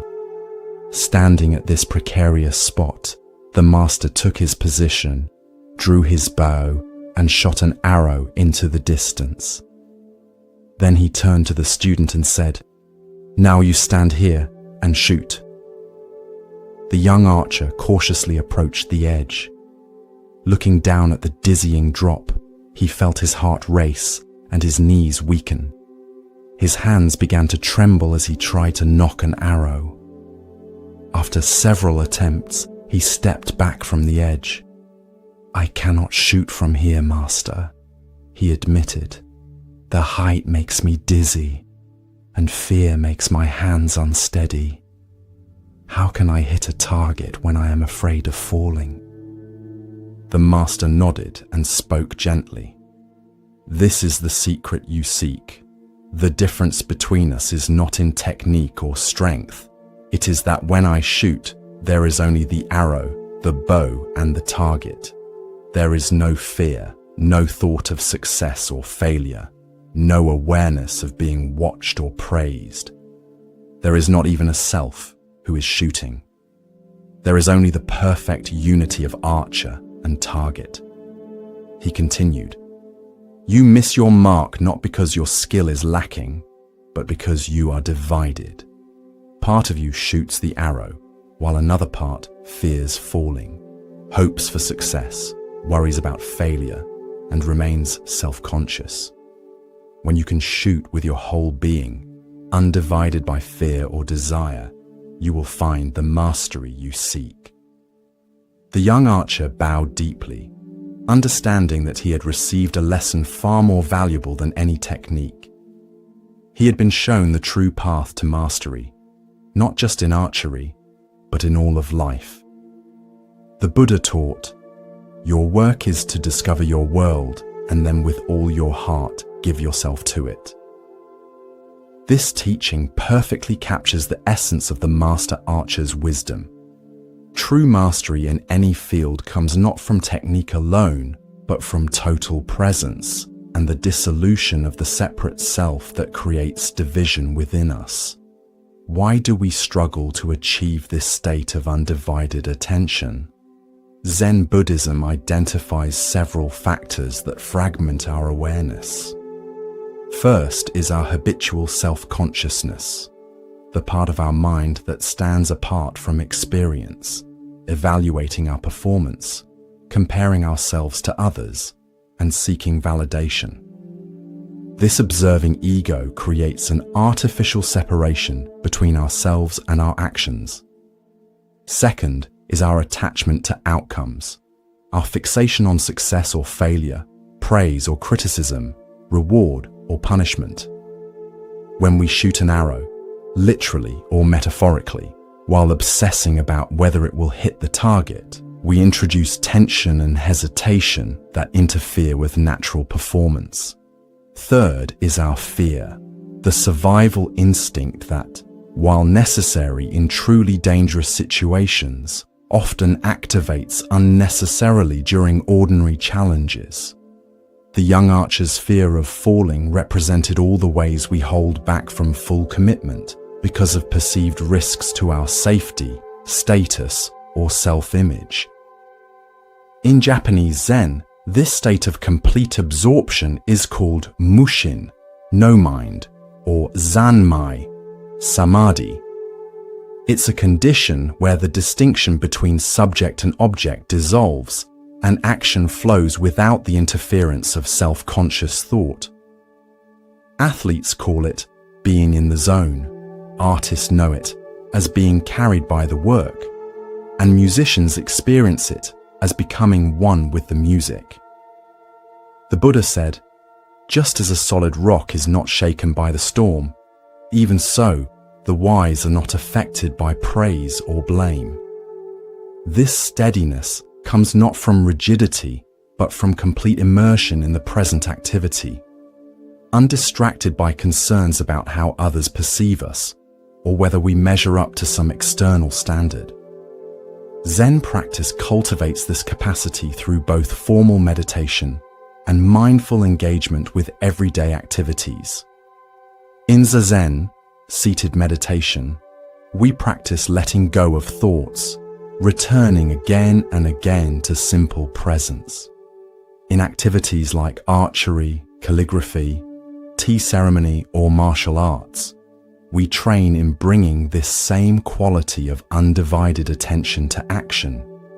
In your own life, you've likely experienced moments of this complete absorption, perhaps while engaged in a sport, creating art, solving a challenging problem, or even during mundane activities like washing dishes or walking in nature. In these moments, the separate self temporarily dissolves, and we experience the joy of undivided presence. The Master Archer's lesson applies to everything we do. Whether you're having a conversation, working on a project, caring for a child, or preparing a meal, can you bring your whole being to the activity? Can you notice when you're divided, part of you present, while another part worries, plans, or judges? As the Buddha taught, there is no way to happiness. Happiness is the way. The satisfaction we seek is not in achieving results, but in the quality of presence we bring to each moment. Tonight, as you prepare for sleep, can you approach rest with the archer's undivided attention? Rather than trying to force sleep or worrying about getting enough rest, can you simply be with the experience of lying down, feeling the weight of your body on the bed, and following the natural rhythm of your breath? Remember the Buddha's words, "Peace comes from within. Do not seek it without." The tranquility you seek is available in the complete acceptance of this moment, just as it is.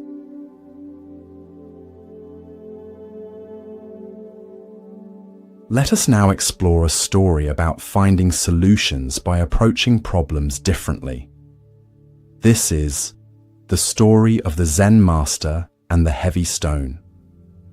In a small village nestled among mountains, the main road was partially blocked by an enormous stone that had fallen from the cliffs above. The stone was so large and heavy that none of the villagers could move it, despite their best efforts. Several strong men had tried pushing it together, but it wouldn't budge. Others had attempted to break it into smaller pieces, but the stone was unusually hard, and their tools merely scratched its surface. Some had tried digging around it to roll it away, but the ground was too firm and the stone too deeply embedded.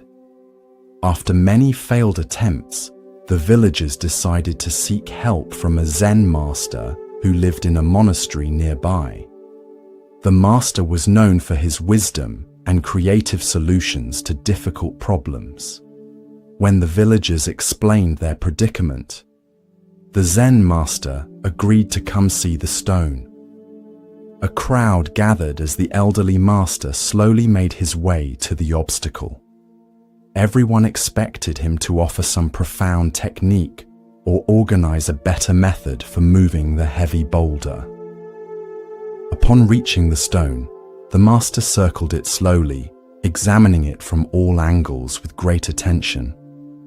The villagers waited anxiously for his solution. Finally, the master stopped, looked at the gathered crowd and asked, "Why must the stone be moved?" The villagers were confused by the question. "Because it blocks the road," one replied. "It makes travel difficult and slows our carts and wagons." The master nodded thoughtfully and said, "The stone blocks one path, but perhaps it creates another." He then guided the villagers in clearing and forming a new path around the stone. With many hands working together, they soon created a smooth alternate route that curved gently around the boulder. Not only did this new path solve their problem, but the massive stone became a landmark, a natural monument that gave their village a unique identity. Children played on it, elders rested in its shade, and over time, the villagers came to appreciate the very obstacle they had once resented. Before leaving, the Zen master said to them, "Some obstacles cannot be removed. The wisdom lies in finding a way to live with them or around them. What appears to block your path might actually be showing you a new direction." The Buddha taught, "As the fletcher whittles and makes straight his arrows, so the master directs his straying thoughts." This teaching points to the importance of directing our minds skillfully, not forcing them into predetermined paths, but gently guiding them toward creative solutions. The villagers had been so fixated on removing the stone that they couldn't see any alternative approach. Why do we so often get stuck in one way of viewing problems? Zen Buddhism identifies several mental patterns that limit our perspective. First is our attachment to expectations, our fixed ideas about how things should be. The villagers were convinced that the proper solution could only involve moving or breaking the stone because that would restore the road to its original state. Second is what Buddhists call fixed mind or rigid thinking, the inability to adapt our approach when faced with resistance. When our initial efforts don't succeed, we often just try harder using the same method, rather than stepping back to reconsider our entire approach.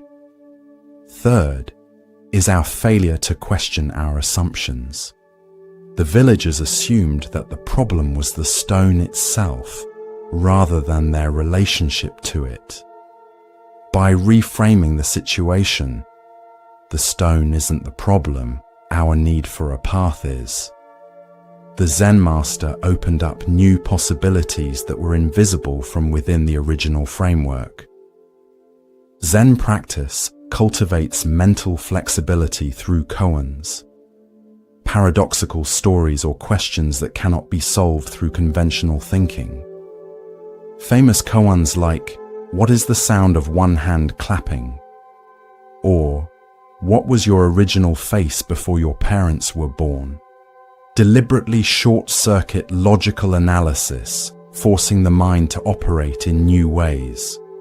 This training develops what Zen calls lateral thinking, the ability to approach problems from unexpected angles. The Buddha said, "We are shaped by our thoughts. We become what we think." When our thoughts remain trapped in familiar patterns, our solutions will be equally limited. By cultivating mental flexibility, we open ourselves to innovative approaches that may be hidden in plain sight. In your own life, consider a challenge you've been struggling with, perhaps a relationship difficulty, a work problem, or a personal obstacle? Have you been pushing against your heavy stone, attempting the same solution repeatedly with minimal success? What might happen if, like the Zen master, you stepped back and questioned your fundamental assumptions about the problem? The Japanese concept of ma, the space between things, offers additional insight. Sometimes the solution lies not in the elements themselves, but in the relationship between them. The villagers found their answer not in the stone or the road as separate entities, but in reconsidering how they could relate to each other. Tonight, as you reflect on challenges in your life, experiment with the Zen master's approach. Ask yourself, what if this obstacle isn't something to be removed, but something to be integrated? What new path might it be revealing? Remember the Buddha's teaching. No matter how hard the past, you can always begin again. Each moment offers a fresh opportunity to see with new eyes and discover solutions hidden beyond our usual perspective. Let us turn to a story about the power of letting go and the freedom it brings. This is the story of the two traveling monks. Two Buddhist monks, Tanzan and Aikido, were once traveling together down a muddy road in the countryside during the rainy season. Heavy rains had fallen, leaving the road flooded in many places and making their journey difficult. As they rounded a bend, they came upon a lovely young woman in a silk kimono and sash, unable to cross a large muddy puddle that blocked the path. She stood hesitating at the edge, clearly distressed about how to proceed without ruining her beautiful clothes. Without a word, Tanzan went to the woman, picked her up in his arms, carried her across the muddy water, and set her down safely on the other side. The woman thanked him with a bow and continued on her way. The two monks walked on in silence for several hours. Finally, unable to contain himself any longer, Aikido spoke out. "Brother Tanzan," he said, "we monks are not supposed to go near females, especially young and lovely ones. It is dangerous. Why did you do that?" Tanzan replied calmly, "I left the girl there by the river." "Are you still carrying her?" Aikido was stunned into silence, suddenly aware of the burden he had been carrying for hours.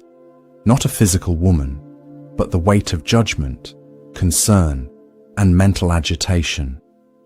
While Tanzan had responded to a momentary need with compassion and then returned fully to the present journey, Aikido had been dwelling on the incident long after it was over. The Buddha taught, "Let go of the past, let go of the future, let go of the present, and cross over to the farther shore of existence." This teaching perfectly captures Tanzan's wisdom. He understood that true freedom comes not from rigid adherence to external rules, but from maintaining internal freedom, the ability to respond appropriately to each situation and then move on without lingering attachment. Why do we, like Aikido, so often carry unnecessary mental burdens? Zen Buddhism identifies several factors that keep us clinging to what we should release.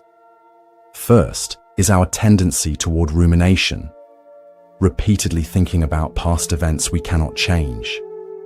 This mental habit consumes energy that could be directed toward the present moment and often reinforces negative emotions like anger, guilt, or anxiety. Second is our attachment to rules over principles. Aikido was so focused on the letter of the monastic rule, avoiding contact with women, that he missed its spirit, cultivating purity of mind and intention. Tanzan, by contrast, understood that compassion sometimes requires breaking conventions, and that true purity lies in the absence of selfish desire, not in rigid rule following. Third is what Buddhists call papanka, mental proliferation or elaboration. One thought leads to another and another, creating complex narratives that exist only in our minds. Aikido's initial observation led to hours of internal commentary about propriety, risk, and his companion's behavior, all unnecessary and self-created suffering. Zen practice trains us to recognize when we're carrying something that could be put down. Through meditation, we develop the capacity to observe our thoughts without being carried away by them.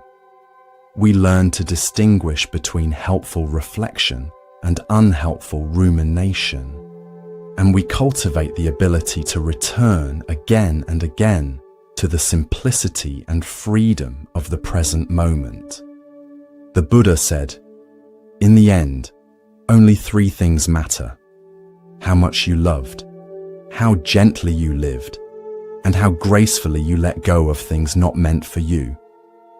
This teaching invites us to consider what we might be carrying that no longer serves us: resentments from past injuries, anxiety about future uncertainties, or judgments about ourselves and others.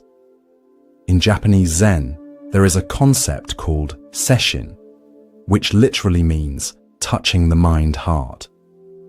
During intensive meditation retreats, practitioners have the opportunity to notice what they've been unnecessarily carrying and experience the lightness that comes from setting these burdens down. This letting go isn't about forgetting or denying our experiences, but about preventing them from becoming obstacles to living fully in the present. In your daily life, notice when you're carrying something long after the actual event has ended. Perhaps replaying a conversation, worrying about a mistake, or nurturing a grievance. Can you, like Tanzan, respond appropriately to what each moment requires and then return to the present without residue? The Buddha taught, happiness never decreases by being shared.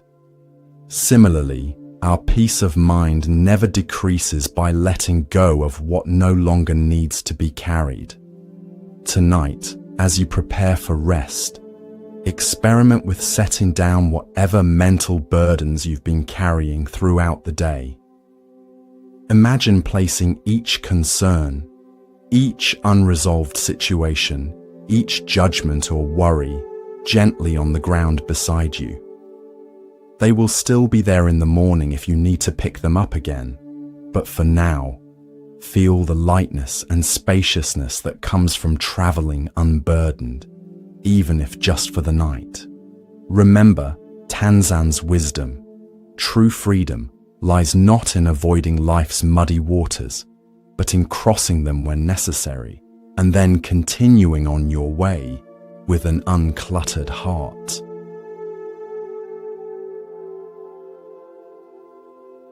Let us explore a story about the power of inner silence.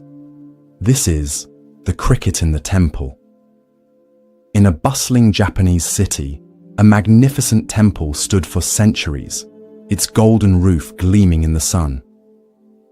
Despite being surrounded by the noise of modern life, traffic, construction, crowds of tourists within its walls, a sense of profound peace prevailed. One day, a young musician visited the temple.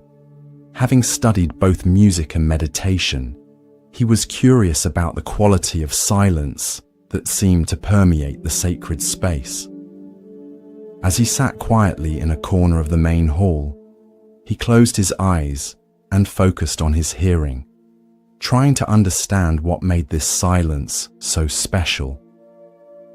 To his surprise, beneath the occasional footsteps of visitors and the distant city noise, he detected a subtle, rhythmic sound, so faint it was almost imperceptible. Curious, he followed the sound to its source and discovered a tiny cricket living in a small crack in one of the ancient wooden pillars. The musician was amazed. How could such a tiny creature be heard in this vast space? He approached an elderly monk who was sweeping the temple floor and asked, "Venerable one, have you noticed there's a cricket living in that pillar?" The old monk smiled. "Ah, you've heard our little friend. He has lived in the temple for many years. But how is it possible that such a tiny sound can be heard in this large temple, with all the noise from the city outside?" the musician asked. The monk put down his broom and gestured for the young man to follow him. He led the musician to the entrance of the temple and reached into his robe, pulling out a single coin. "Watch," he said. He dropped the coin onto the stone floor. At the sound of the coin falling, nearly every visitor in the crowded temple turned their heads to look. The monk turned to the puzzled musician. "People hear what they are listening for," he said gently. "The coin is no louder than the cricket, but everyone notices it because money speaks a language all are trained to hear. The cricket sings day and night, but few notice because they are not listening for such voices." He continued, "Those who quiet their inner noise can hear what others miss. Not just crickets, but the whispers of wisdom that speak constantly beneath the clamour of everyday life.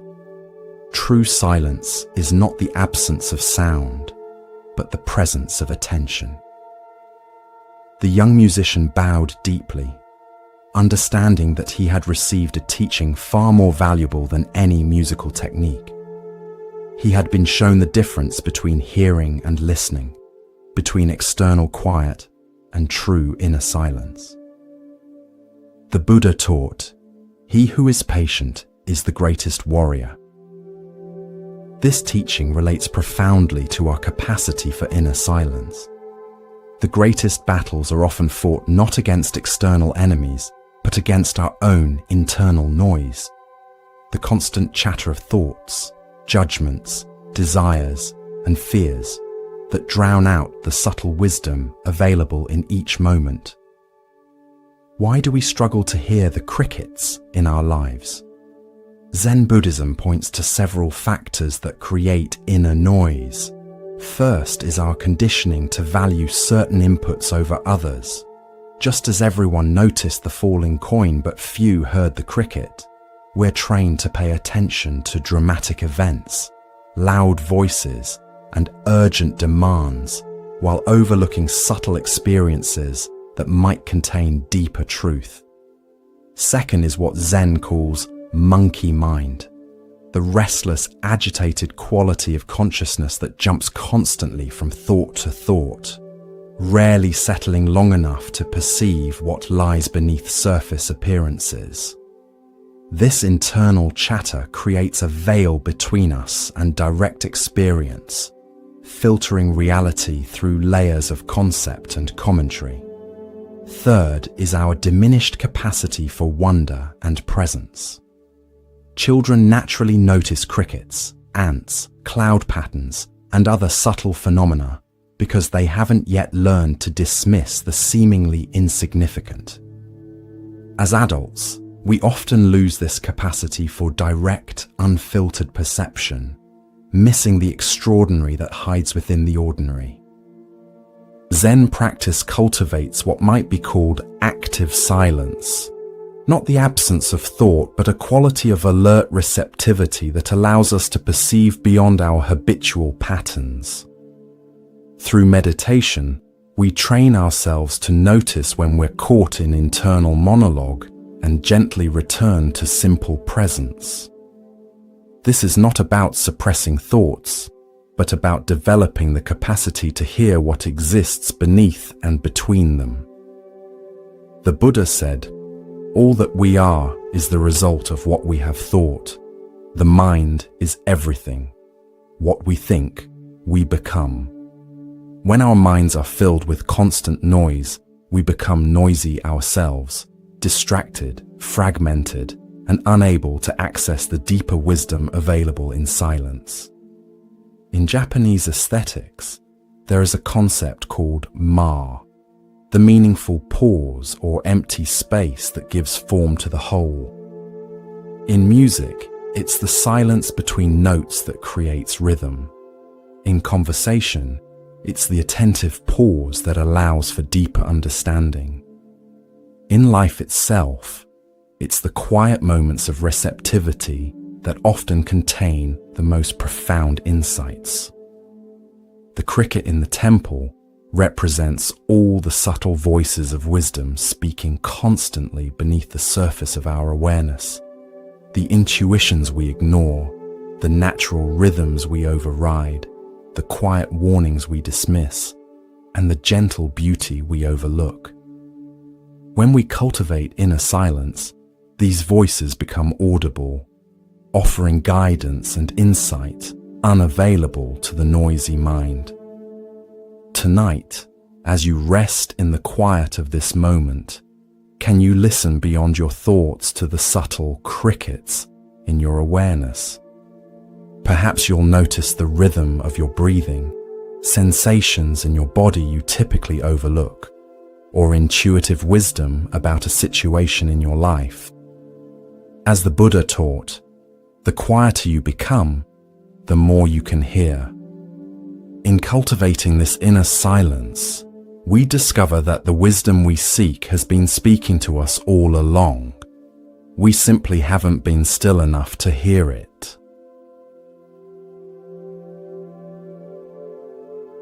As we continue our journey through the wisdom of Zen Buddhism, let us explore a story that teaches us about the power of presence. This is The Zen Master and the Strawberries. A Zen student came to his master with a troubled heart. "Master," he said, "I have been studying Zen for 3 years now, but my mind is still restless. When I sit in meditation, thoughts flood in. When I try to be mindful during the day, I find myself constantly distracted by worries about the future and regrets about the past. How can I find peace?" The master listened attentively, then said, "Come with me. I wish to show you something." He led the student out of the monastery and down a narrow mountain path. They walked in silence for nearly an hour until they came to a high cliff overlooking a breathtaking valley.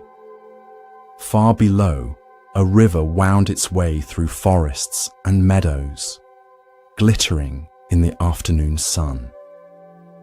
The master gestured for the student to sit near the edge of the cliff. When they were both seated comfortably, the master reached into his robe and pulled out 2 perfectly ripe strawberries, placing one before each of them.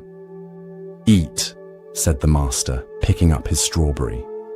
The student, though confused by this seemingly trivial instruction in the face of his profound spiritual question, obeyed. He picked up the strawberry and bit into it. The flavor was extraordinary, sweet, tart, and intensely fragrant. He had eaten strawberries many times before, but somehow this one tasted different. As they ate in silence, the master observed the student's expression of surprised delight. When they had finished, the master spoke. "Tell me," he said, "while you were eating the strawberry, where was your mind?" The student reflected for a moment. "It was here," he realized. "I was completely absorbed in the taste of the strawberry."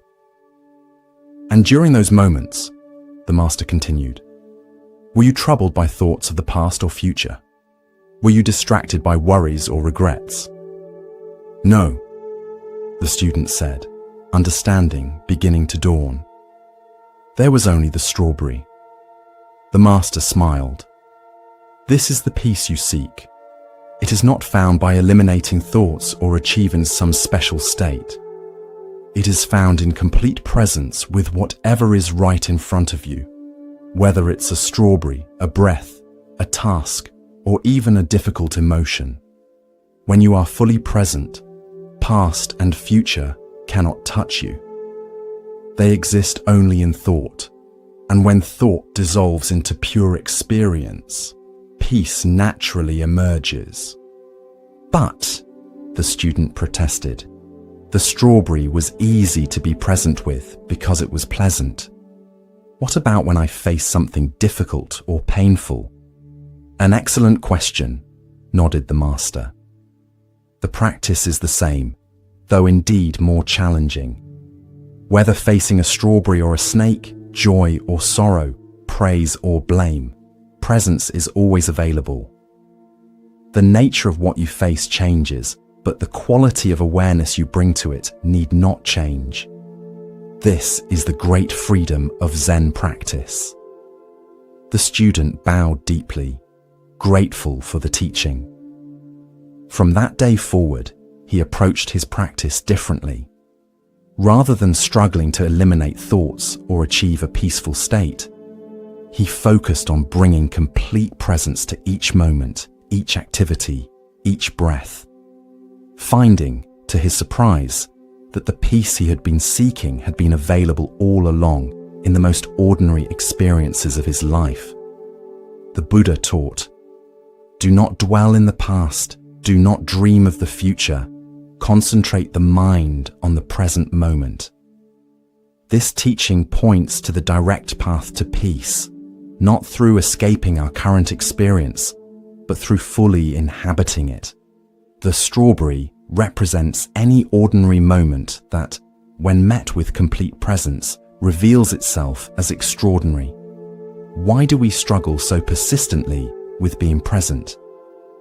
Zen Buddhism identifies several patterns that pull us away from the now. First is our habitual time traveling, the mind's tendency to constantly swing between past and future, reviewing what has happened or anticipating what might occur. This mental movement is so constant that we barely notice it, yet it continuously removes us from direct experience. Second is our evaluation system, the mind's automatic sorting of experience into categories of pleasant, unpleasant, desirable, undesirable, important, unimportant. This constant evaluation creates a subtle resistance to what is actually happening, as we mentally reach for what we prefer and push away what we don't.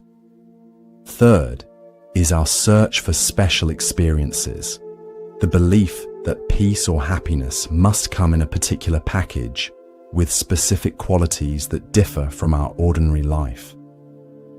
This misunderstanding leads us to overlook the profound beauty and completeness available in simple moments, like tasting a strawberry. The Japanese concept of ichigo ichi-e, one time, one meeting, captures the preciousness of each unrepeatable moment. It reminds us that this particular experience, this breath, this sensation, this interaction will never occur exactly the same way again. When we truly understand this, presence becomes not a practice, but an inevitability, as we naturally want to show up completely for the unique gift of each moment.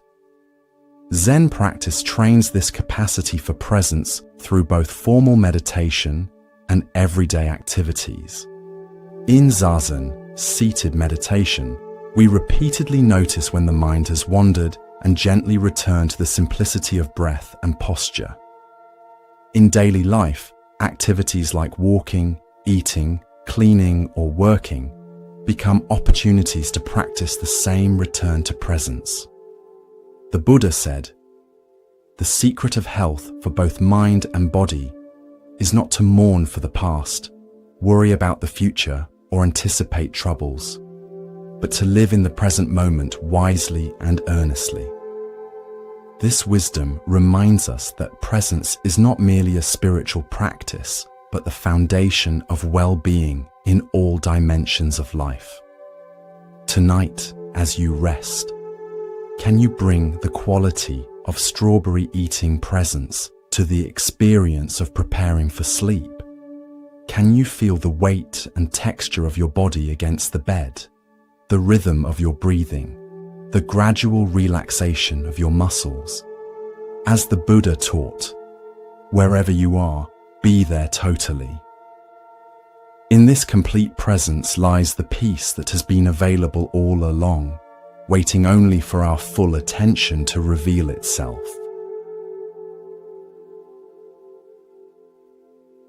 Let us now turn to a story about clearing away the obstacles to our true nature. This is Polishing the Mirror. A young monk approached his Zen master after years of dedicated practice. Despite his sincere efforts in meditation and study, he felt that enlightenment remained elusive. "Master," he asked with frustration evident in his voice, "I've been practicing diligently for 7 years now. I follow all the precepts. I meditate faithfully every day. I study the sutras with dedication. Yet I feel no closer to enlightenment than when I began. What am I doing wrong?" The old master looked at the monk with compassion. Instead of answering directly, he led the young man to a storage room at the back of the monastery.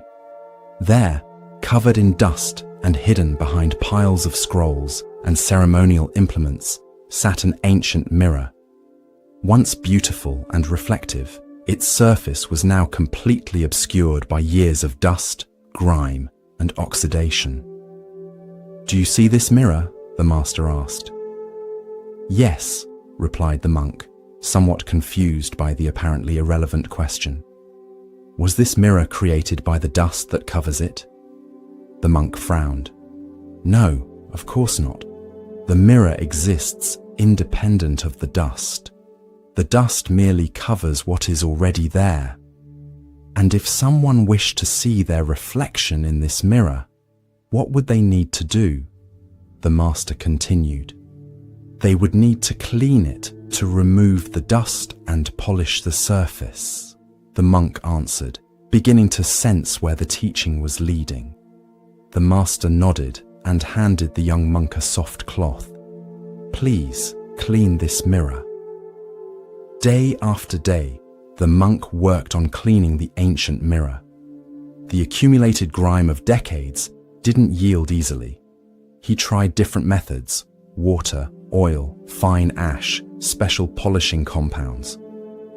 Gradually, with patient, persistent effort, the mirror's surface began to emerge.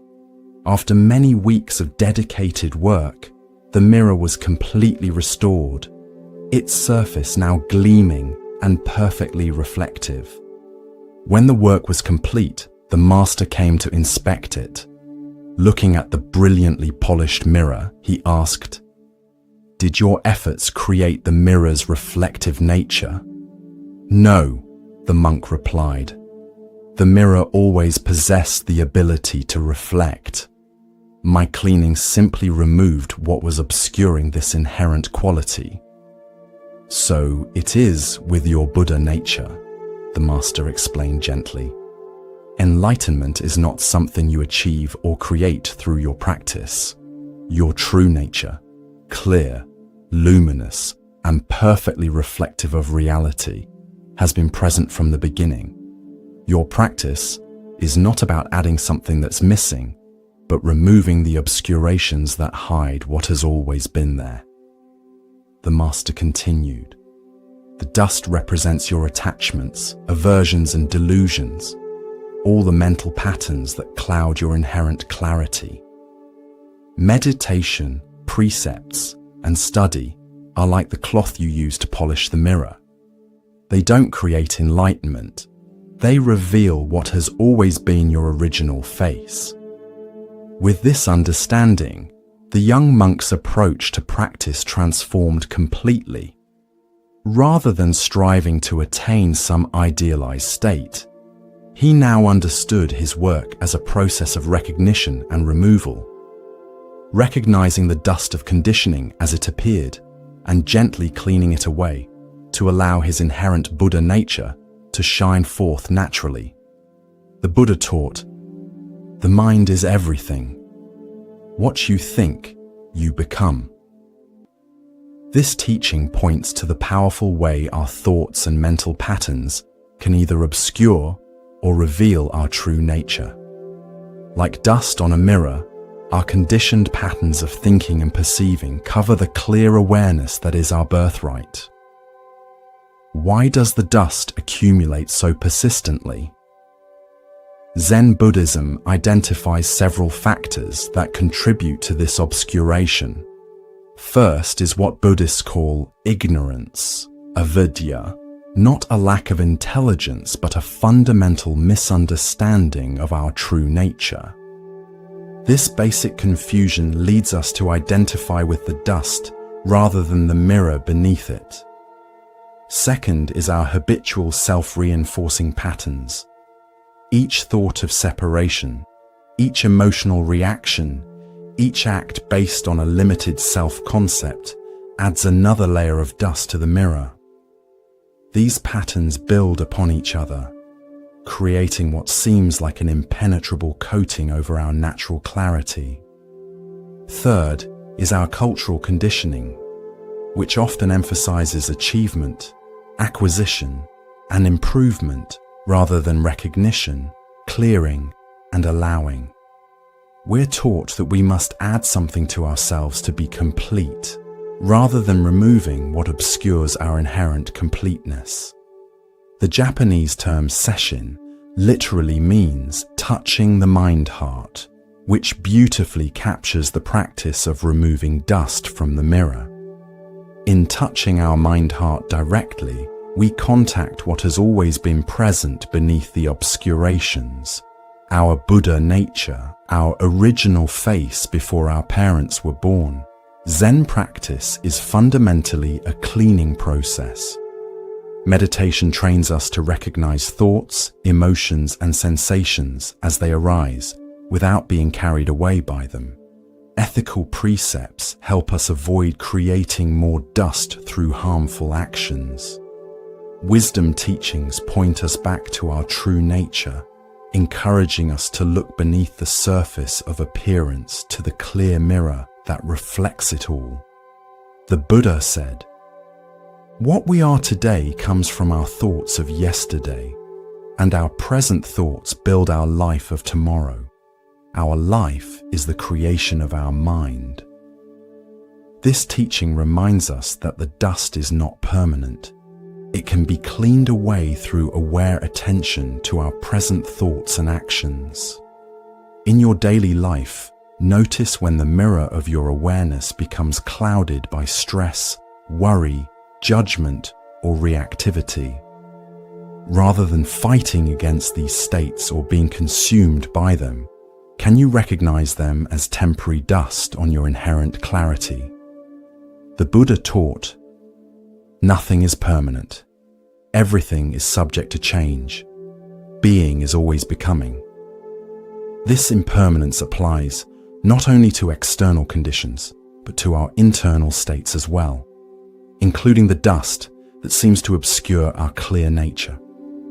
Tonight, as you prepare for rest, imagine the day's accumulated dust of thoughts, emotions, and experiences gently being wiped away, revealing the clear, reflective surface of your inherent awareness. As the Buddha said, "Look within. Thou art the Buddha." The pristine mirror of your true nature has been present all along, waiting only for the patient, loving work of clearing away what obscures it.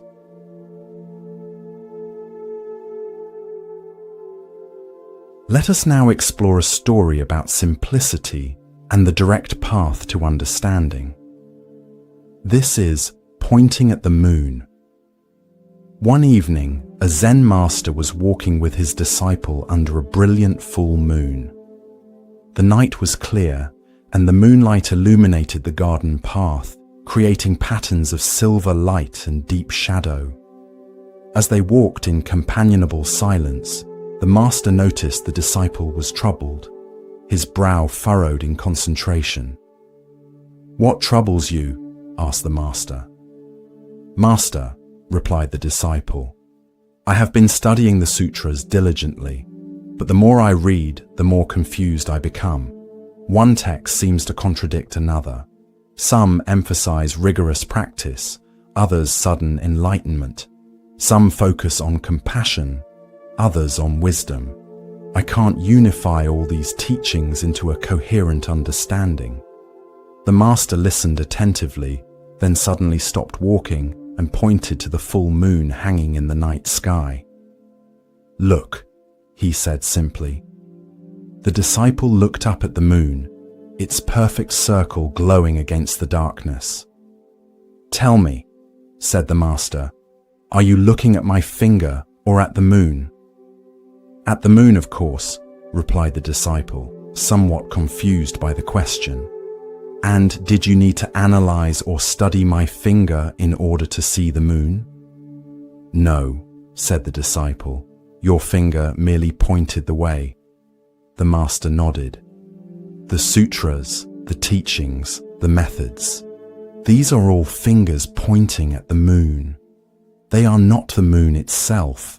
They direct us toward direct experience of reality, but they are not that reality.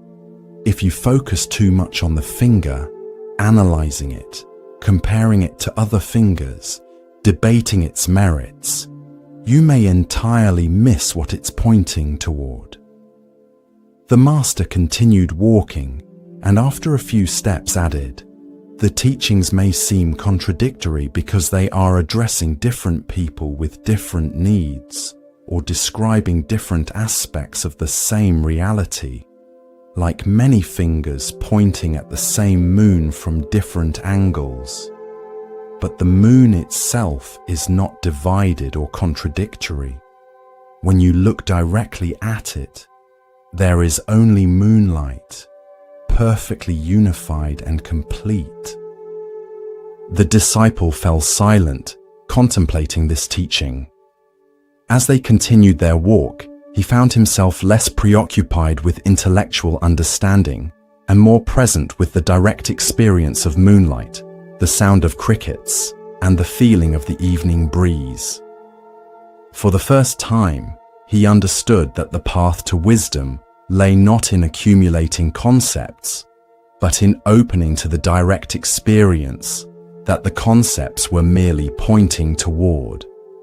The Buddha taught, "My teaching is like a finger pointing to the moon. Do not mistake the finger for the moon."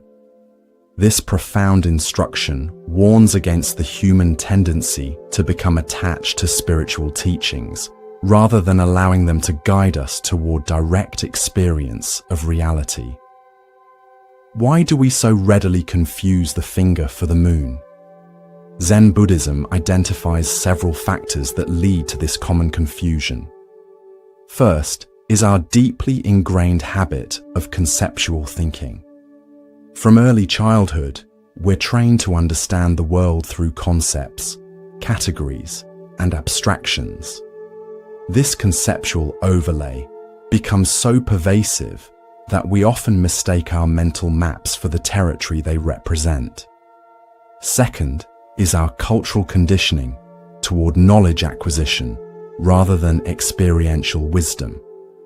Particularly in educational systems, we're rewarded for gathering and organizing information rather than for direct insight or embodied understanding. This conditioning carries over into spiritual practice, where we may unconsciously approach enlightenment as another form of knowledge to acquire. Third is the comfort of the known versus the uncertainty of direct experience. Concepts, theories, and doctrines provide a sense of security and control. They can be grasped, organized, and possessed by the mind. Direct experience, by contrast, often brings us face to face with the vast unknown, the groundless ground of being that transcends our conceptual frameworks. The Japanese term shikantaza means just sitting and represents the essence of Zen's direct approach. Rather than engaging with concepts about reality, we simply sit, allowing direct experience to reveal itself without interference from our categorizing mind. This practice embodies the spirit of looking at the moon rather than analyzing the finger. In Zen, even teachings about non-attachment to teachings can become a finger mistaken for the moon. This is why Zen often employs paradox, silence, or unexpected actions to disrupt our conceptual thinking and point directly to experience beyond words. The master who holds up a flower, the teacher who gives a shout, the sudden sound of a stick striking the floor. These all serve to jolt us out of conceptual understanding into direct perception.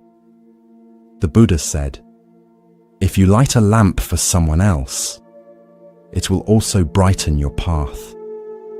This teaching reminds us that the finger of doctrine exists to illuminate our way, not to become an object of attachment.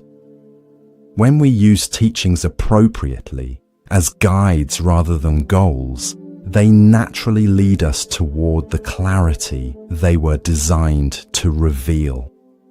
In your own spiritual or personal development journey, notice when you might be focusing more on fingers than moons. Perhaps you find yourself debating theoretical aspects of a teaching while missing its practical application, or collecting spiritual concepts and insights without allowing them to transform your direct lived experience, or comparing different paths and methods rather than walking the one before you with full presence.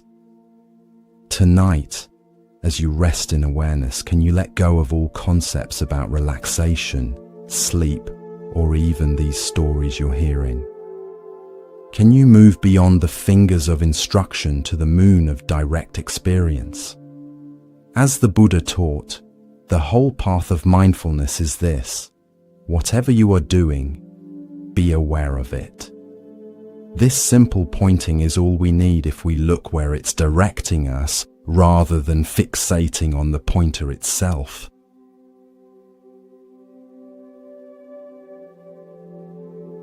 Let us now turn to a story about our relationship with challenges and obstacles. This is The Farmer's Horse. In a small village nestled among rolling hills, there lived an old farmer who was known for his equanimity. No matter what happened, good or bad, he maintained the same peaceful demeanor and often responded to news with a simple phrase, "We'll see." One day, the farmer's only horse, essential for ploughing his fields and transporting his crops to market, broke through the fence and ran away. When neighbors heard about this misfortune, they gathered at his home to offer sympathy. "What terrible luck!" they exclaimed. "Your only horse is gone. How will you manage the farm now? This is such a tragedy." The old farmer listened to their concerns and simply replied, "We'll see." A week later, the farmer's horse returned to the farm. But it wasn't alone. It brought with it a herd of wild horses that had followed it back. Now the farmer, who had owned just one horse, suddenly had a dozen magnificent animals in his corral. When the neighbors heard this news, they rushed back to the farmer's home, this time to congratulate him on his extraordinary good fortune. "What amazing luck," they declared. "Now you have many strong horses. You'll be the richest farmer in the village." The farmer thanked them for their enthusiasm, but again responded, "We'll see." The following day, the farmer's only son began the work of training these wild horses. While attempting to break one particularly spirited stallion, he was thrown to the ground and broke his leg badly. The neighbors once again gathered, now offering condolences for this stroke of bad luck. "How unfortunate," they said. "Your son is injured and cannot help with the farm work. With the harvest coming, this is surely a disaster." As before, the old farmer acknowledged their concern, but replied, "We'll see." Within a week, military officials came to the village. conscripting all able-bodied young men to fight in a war that had just been declared against a neighboring kingdom. It was a dangerous conflict, and everyone knew that many of those taken would never return. Because of his broken leg, the farmer's son was passed over and allowed to remain home. The neighbours, whose sons had been taken away, came to the farmer in tears, expressing both their sorrow for themselves and their admiration for what now appeared to be the farmer's incredible good luck. The farmer listened compassionately to their mixed emotions and once again said simply, "We'll see." The Buddha taught, "Do not judge by appearances. Find the truth behind all form." This wisdom is perfectly embodied in the farmer's story. His consistent response of "we'll see" reflects a profound understanding that no event can be fully judged in isolation. Its meaning and impact continue to unfold within a complex web of causes and conditions. Why do we rush to categorize experiences as fortunate or unfortunate? Zen Buddhism points to our mind's habitual dualistic thinking, its tendency to sort all experiences into binary categories like good, bad, desirable, undesirable, or helpful, harmful. This automatic sorting gives us a sense of orientation and control, but often prevents us from perceiving the complex, ever-changing nature of reality. The Japanese concept of fubaika refers to the mind that doesn't divide experiences into categories of like and dislike. It's a mind that remains open to the full spectrum of what unfolds without immediately filtering it through preferences. The farmer exemplifies this quality through his ability to hold each development with spacious awareness rather than reactive judgment. Zen master Thich Nhat Hanh teaches about interbeing, the profound interconnectedness of all phenomena. Nothing exists in isolation. Everything is related to everything else in countless ways. The farmer's story illustrates this principle clearly.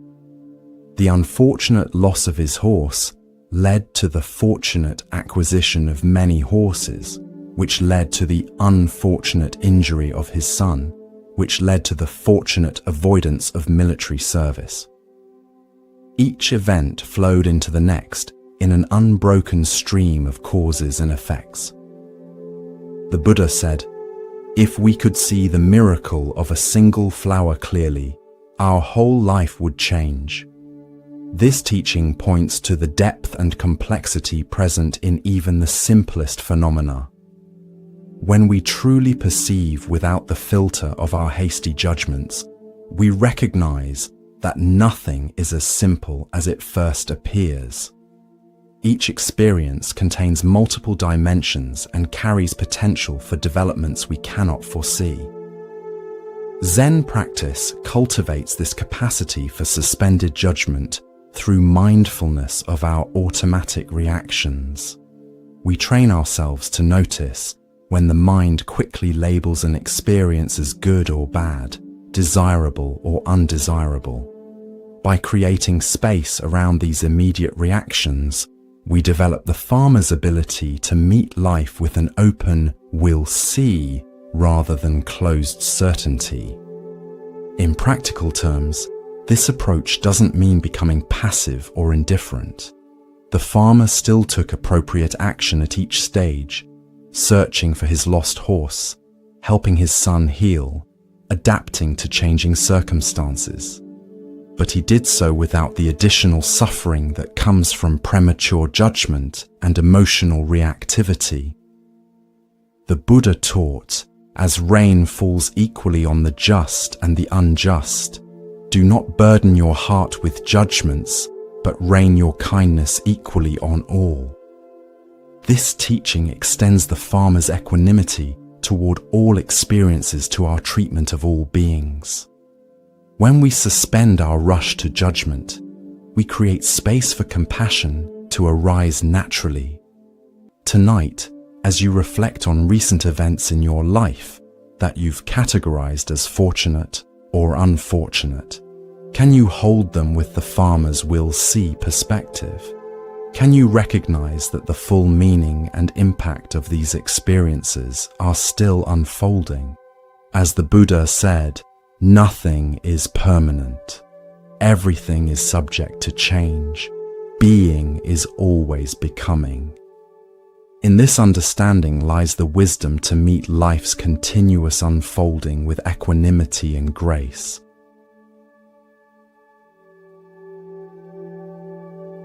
Let us now explore a story about the nature of true wisdom.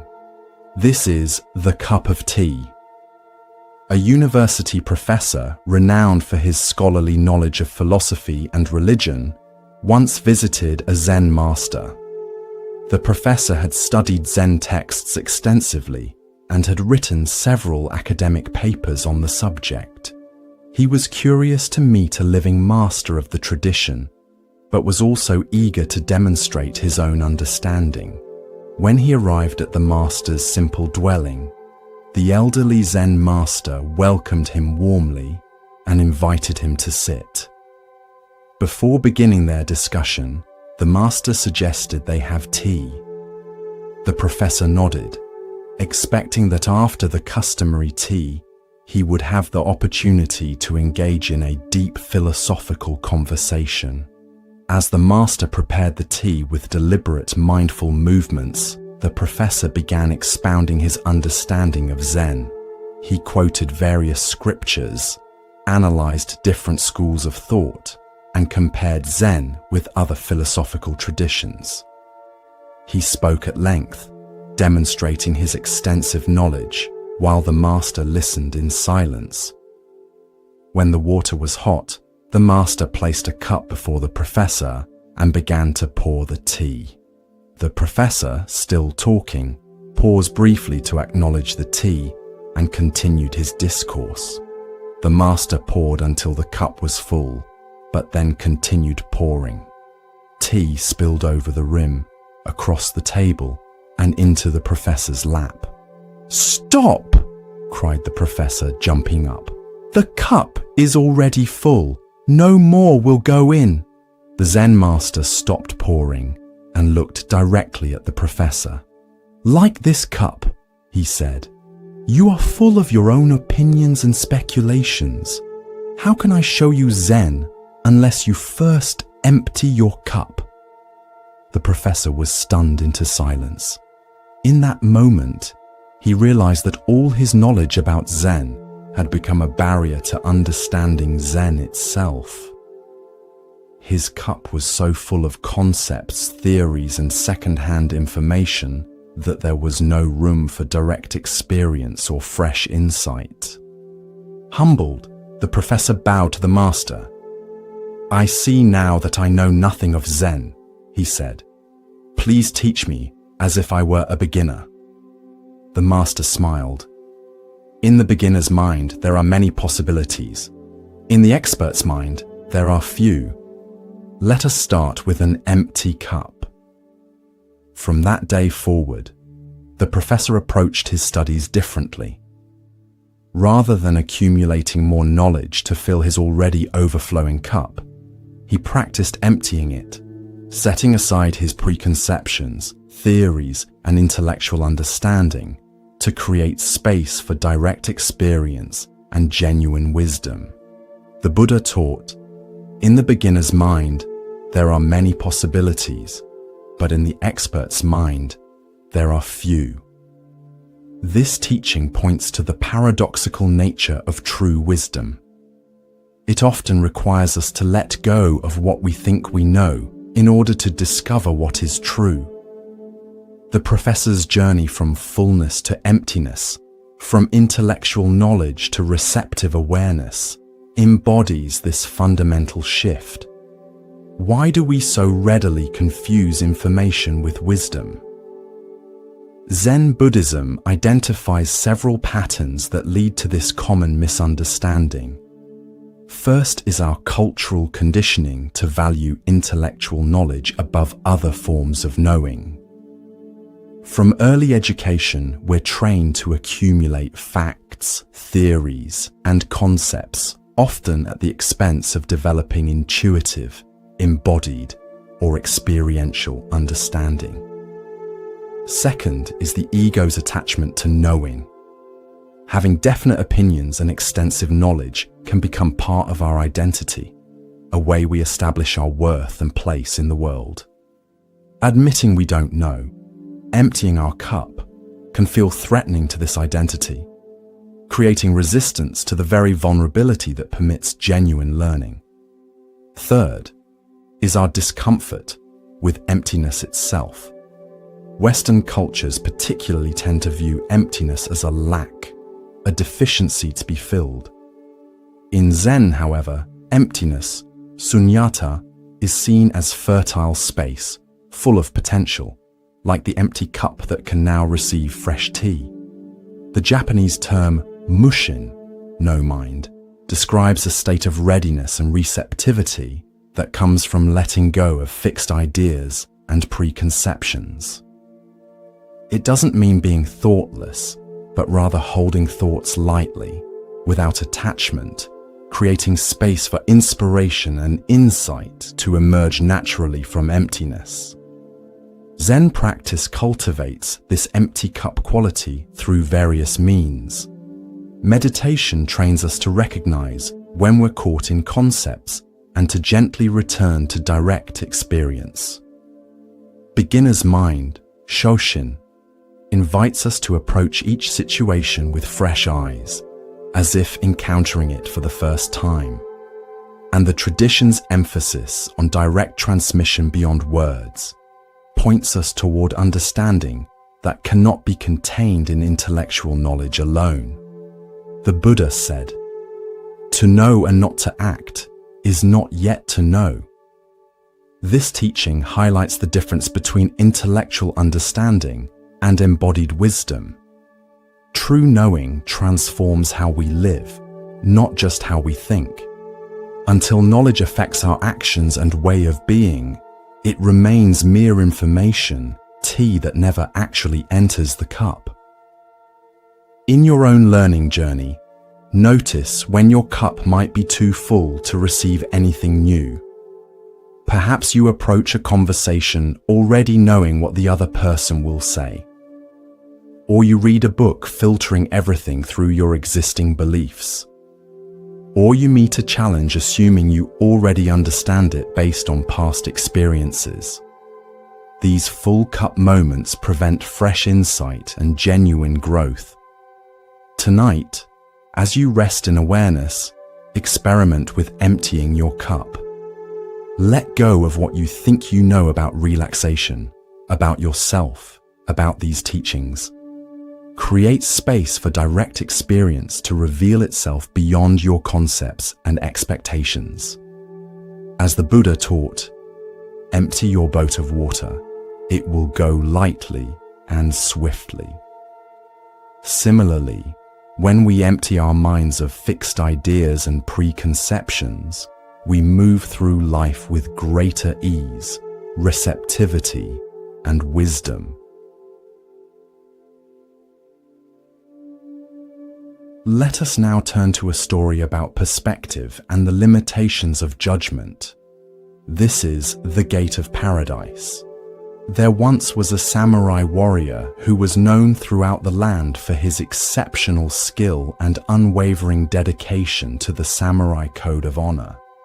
After years of loyal service to his lord, fighting many battles and gaining great renown, the samurai began to be troubled by deeper questions about life, death, and the ultimate meaning of his martial path.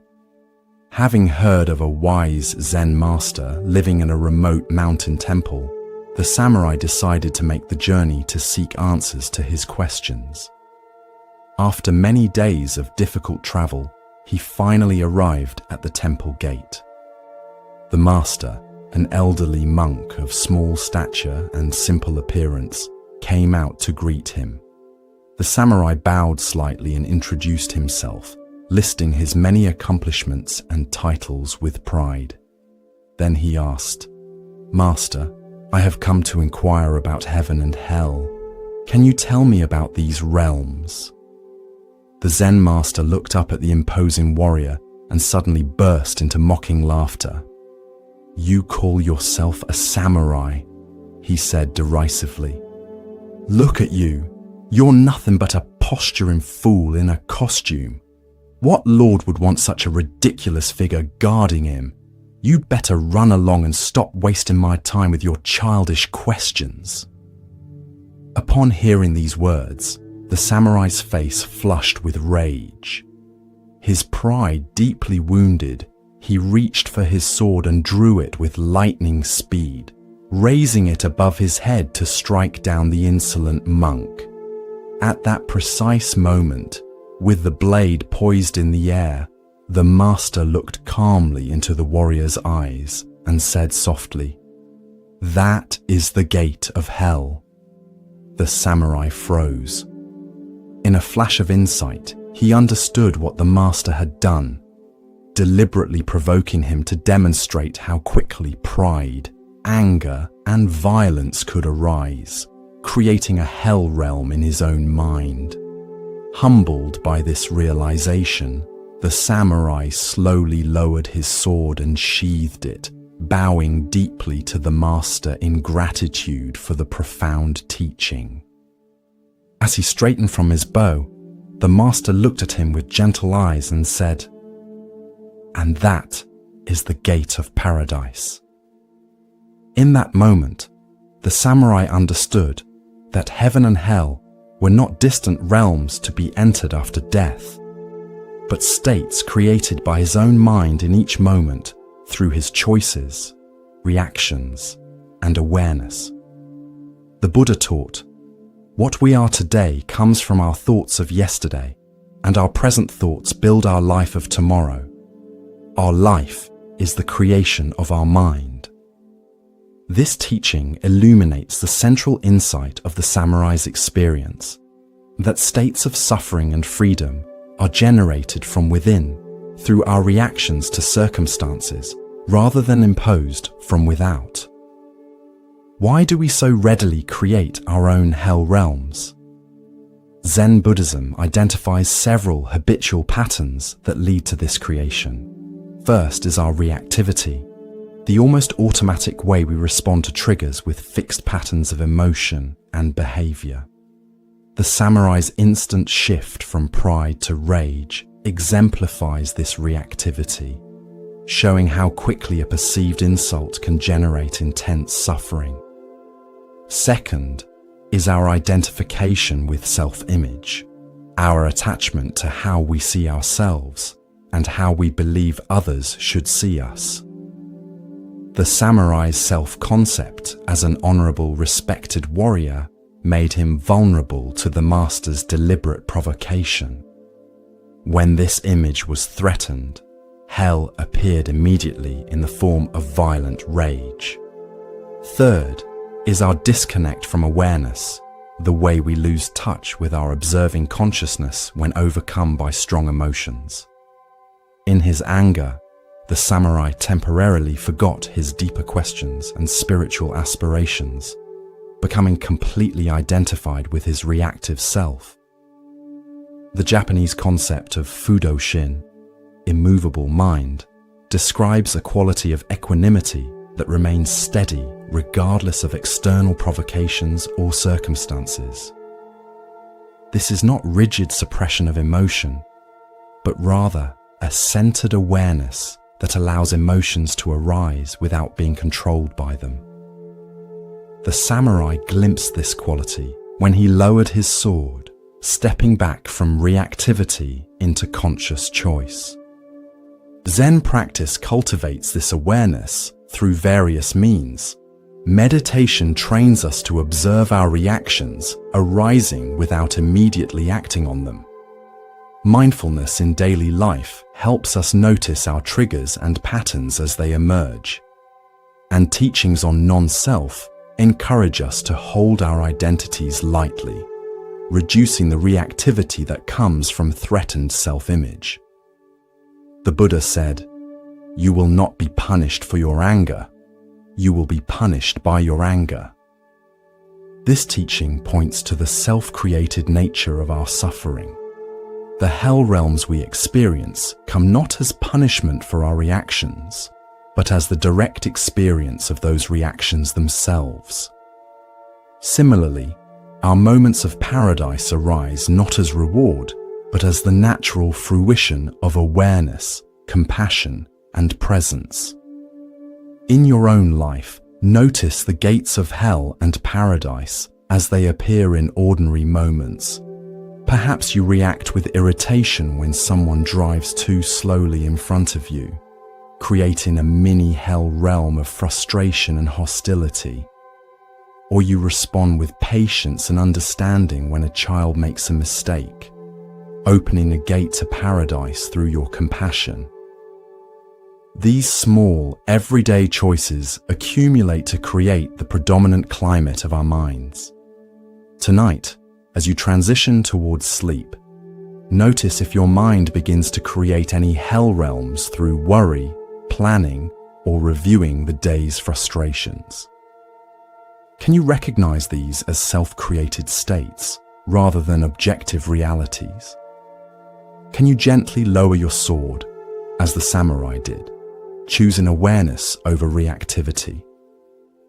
As the Buddha taught, holding on to anger is like grasping a hot coal with the intent of throwing it at someone else. You are the one who gets burned.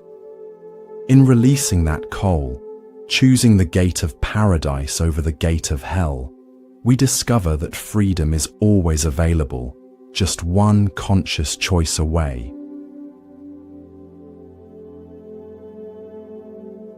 Let us explore a story about finding wisdom through direct experience rather than external seeking.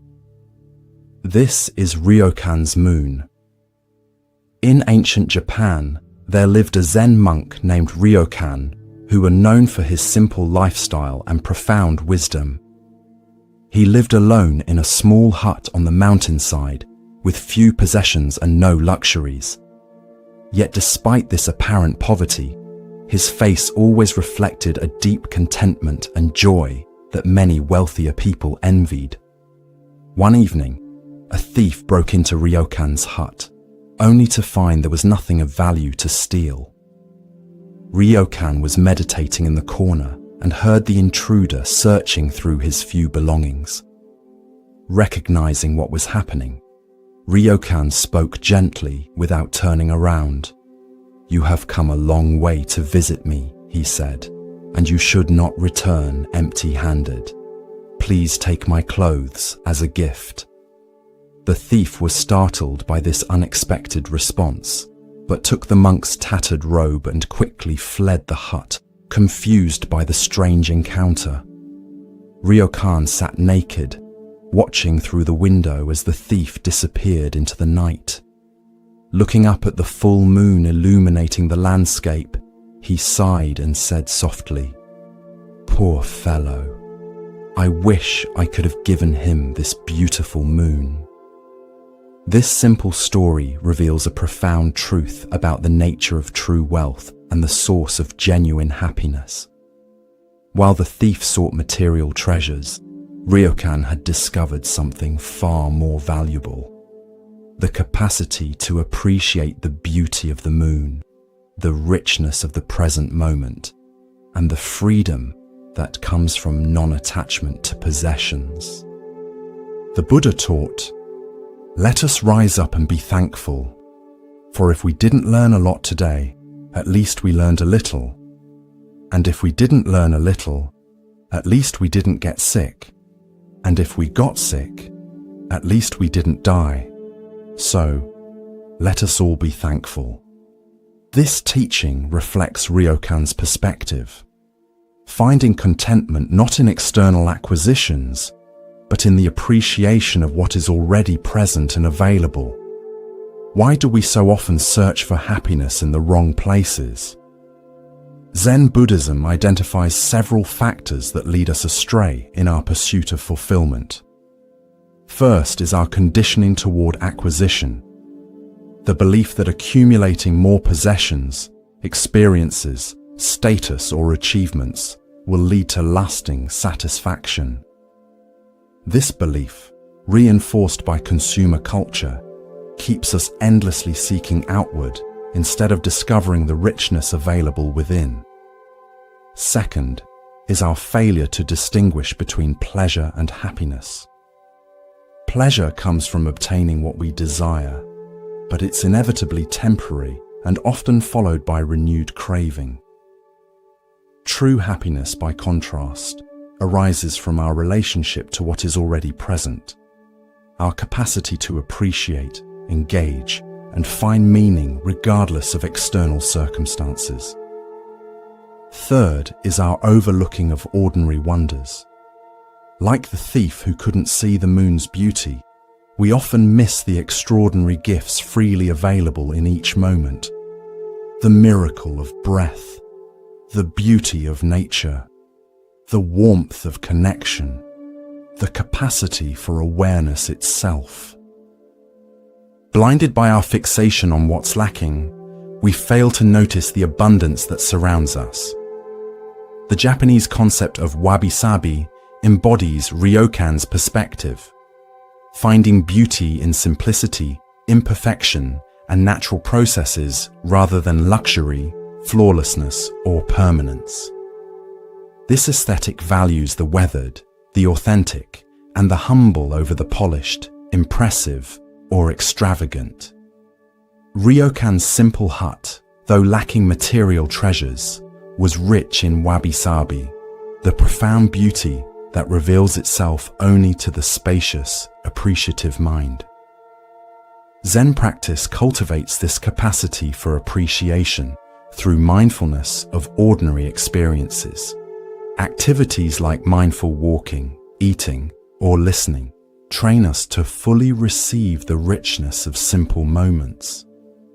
Meditation helps us recognize how our constant reaching for something else prevents us from experiencing what's already here.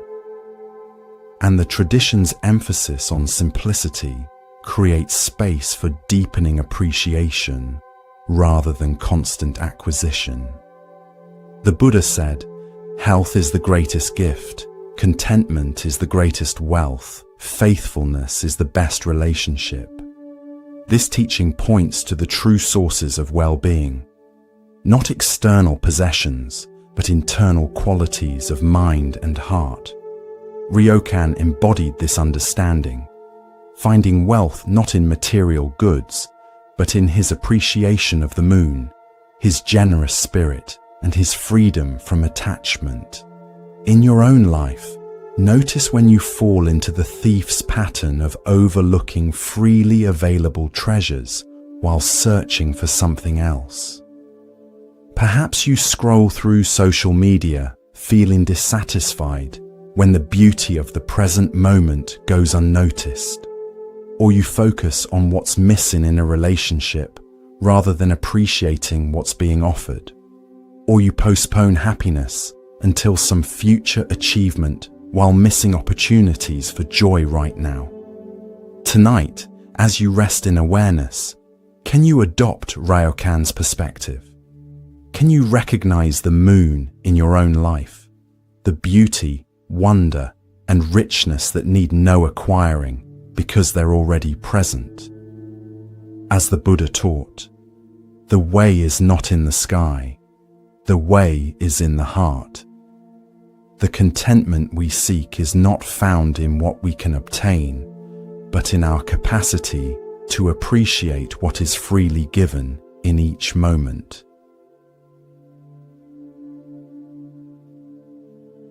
Let us now turn to a story about finding our true path. This is choosing the right boat.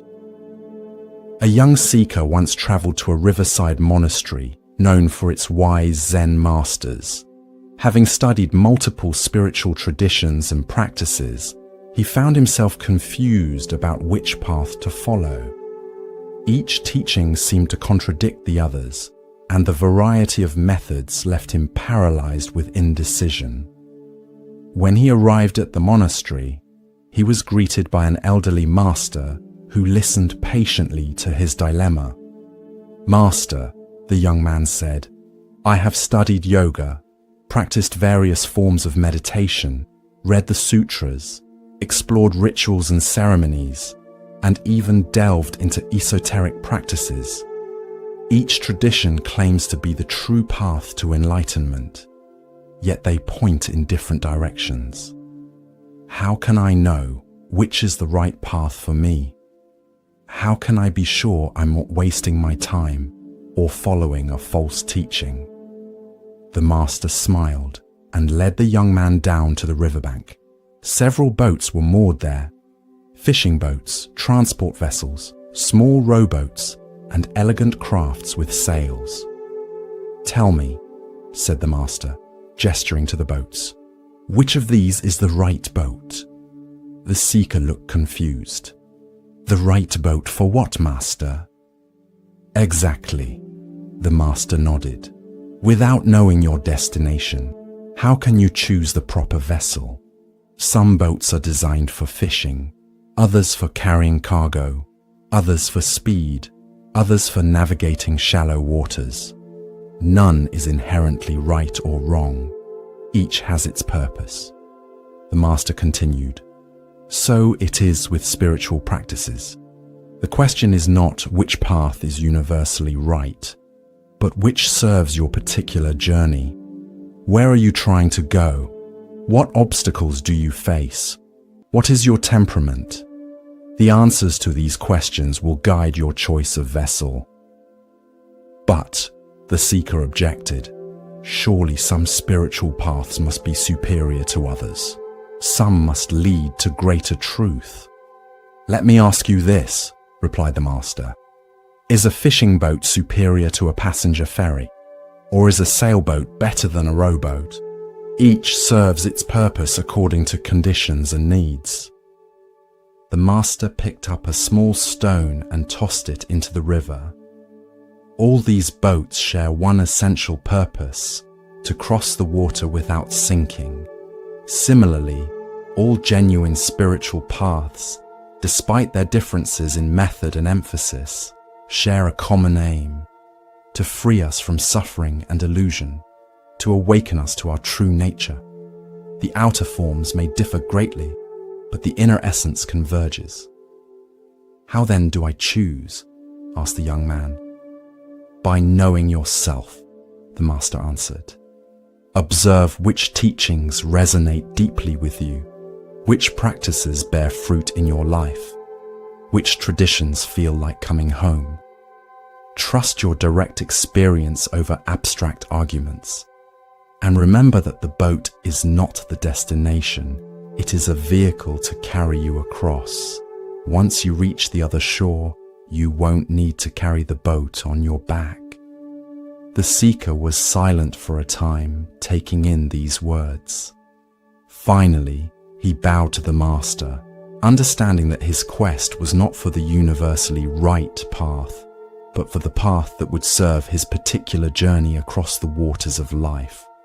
The Buddha taught, "I teach one thing and one thing only: suffering and the end of suffering."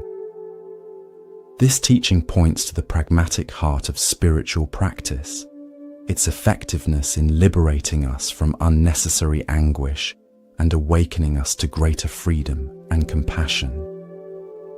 Like the boats in the story, different practices may take varying approaches, but their ultimate purpose converges on this essential aim. Why do we become so confused and conflicted about spiritual paths? Zen Buddhism identifies several factors that contribute to this common dilemma.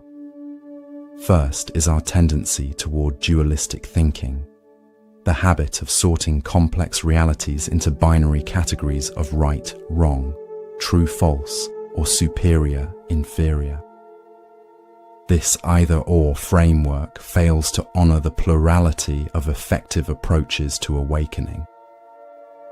Second is our attachment to form over function, our fixation on the outer methods, beliefs, or traditions rather than their practical effect on our lives.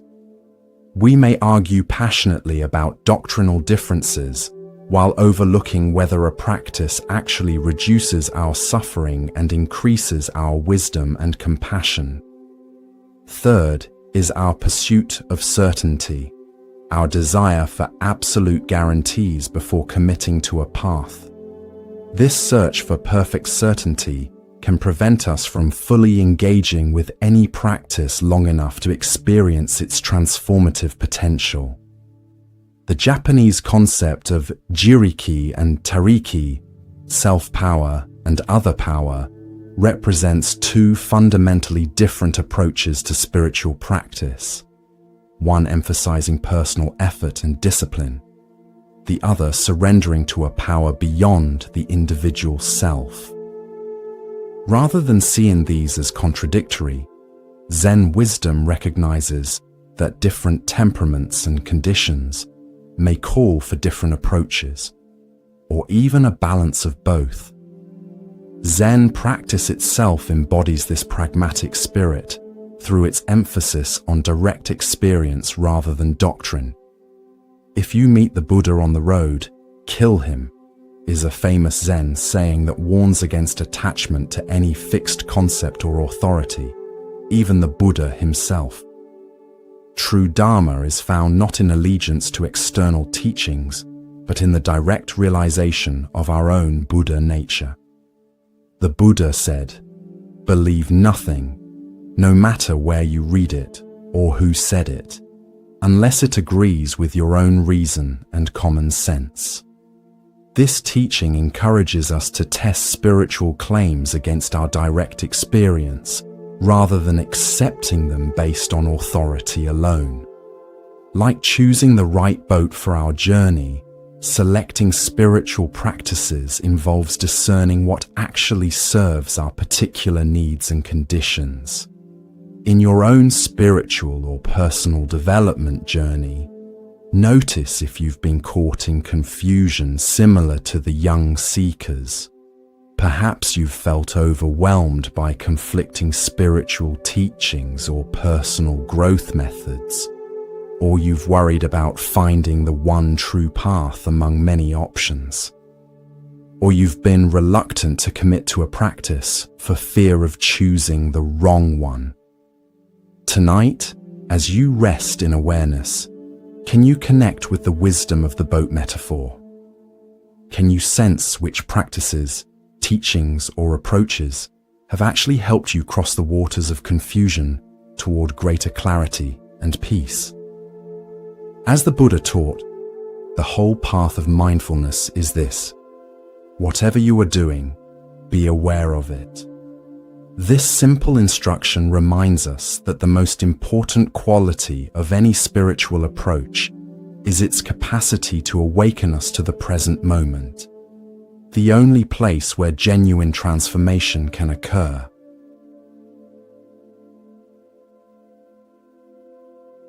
Let us explore a story about the nature of true understanding. This is The Sound of One Hand. Hakuin was a renowned Zen master who lived in Japan during the Edo period. He was known for his rigorous teaching style and for revitalizing Zen practice through his emphasis on direct experience rather than intellectual understanding. Among the many koans, paradoxical questions or statements used in Zen training, that Hakuin employed, his most famous was remarkably simple. What is the sound of one hand? One day, an earnest young monk came to study with Hakuin. After a period of preliminary training, Hakuin assigned him this koan. "You must discover the sound of one hand," the master instructed. "Until you do, you will understand nothing of Zen." The monk bowed and retreated to meditate on this perplexing question. After a few days, he returned to Hakuin's quarters for sanzen, private interview. "Master," he said, "I believe I have the answer. The sound of one hand is the sound of water flowing in a stream." Hakuin shook his head. "No, keep working." The monk returned to his meditation. A week later he came back. "Master, I have it now. The sound of one hand is the sound of wind moving through pine needles. No, Hakuin replied. That is still the sound of something. Go deeper. Again and again the monk returned with various answers. The cry of a bird, the rustle of leaves, the distant temple bell. Each time, Hakuin rejected his response and sent him back to continue his inquiry. After months of intensive practice, the monk's understanding began to shift. He stopped trying to find a clever answer and instead allowed the question to penetrate deeper, beyond his conceptual mind. One morning, as he sat in meditation, something broke open within him. He rushed to Hakuin's quarters. When Hakuin asked, "What is the sound of one hand?" the monk responded not with words, but with presence, a direct, immediate demonstration that transcended conceptual understanding. Hakuin smiled and nodded, recognizing that the monk had finally moved beyond seeking answers to experiencing the question itself as a gateway to direct realization. The Buddha taught, the finger pointing to the moon is not the moon. This teaching highlights the distinction between conceptual understanding, which points toward truth, and direct realization, which is truth itself. The monk's journey from intellectual answers to immediate experience reflects this fundamental shift. Why do we so persistently mistake concepts for reality? Zen Buddhism identifies several patterns that keep us trapped in conceptual understanding rather than direct experience. First is our educational conditioning, which trains us to believe that understanding comes primarily through thinking, analysis, and verbal formulation. This conditioning creates a bias toward intellectual comprehension at the expense of other ways of knowing. Second is our discomfort with not knowing, the mind's resistance to remaining in uncertainty or openness. When faced with a question like, "What is the sound of one hand?" our immediate impulse is to produce an answer, any answer, rather than dwelling in the fertile space of questioning itself. Third is our separation of knowing from being, our tendency to treat understanding as something we possess rather than something we embody. True Zen realization is not about having the right concept, but about becoming the understanding itself through direct experience. The Japanese term mu, literally nothing or non-being, is often used in Zen to cut through conceptual thinking. When a monk asked Master Joshu whether a dog has Buddha nature, Joshu famously replied, "Mu." Not as a negative answer, but as a way of rejecting the very framework of the question.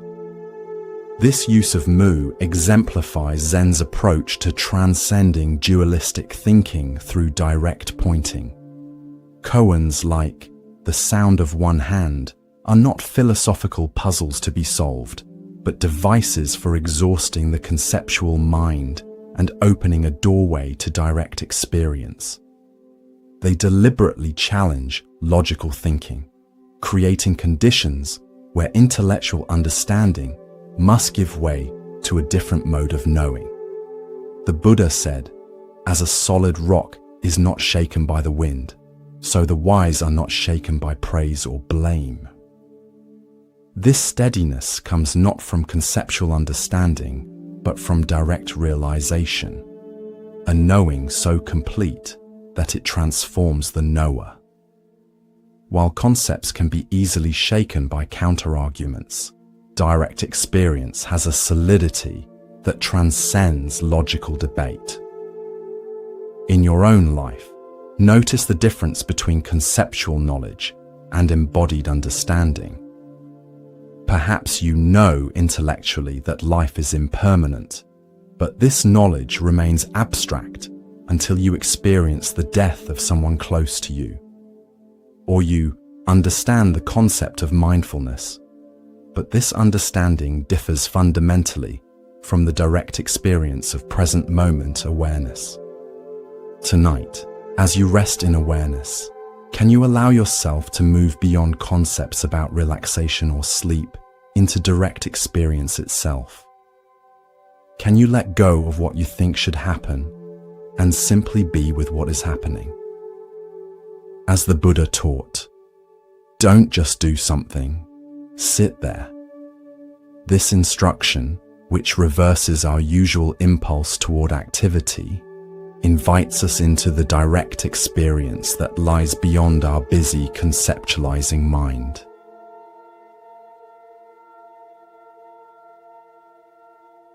Let us now turn to our final story, one that illuminates the way beyond seeking. This is the Sacred Mountain. In ancient China, a young scholar named Li had devoted years to studying spiritual texts from various traditions.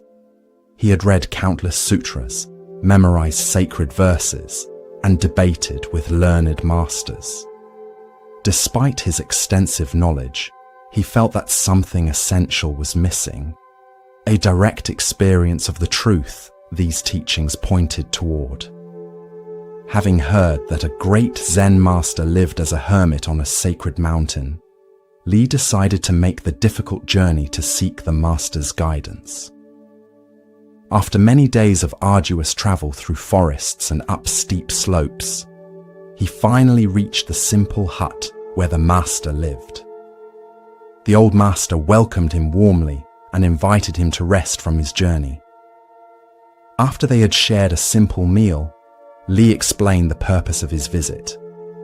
"Master," he said, "I have studied the spiritual teachings extensively.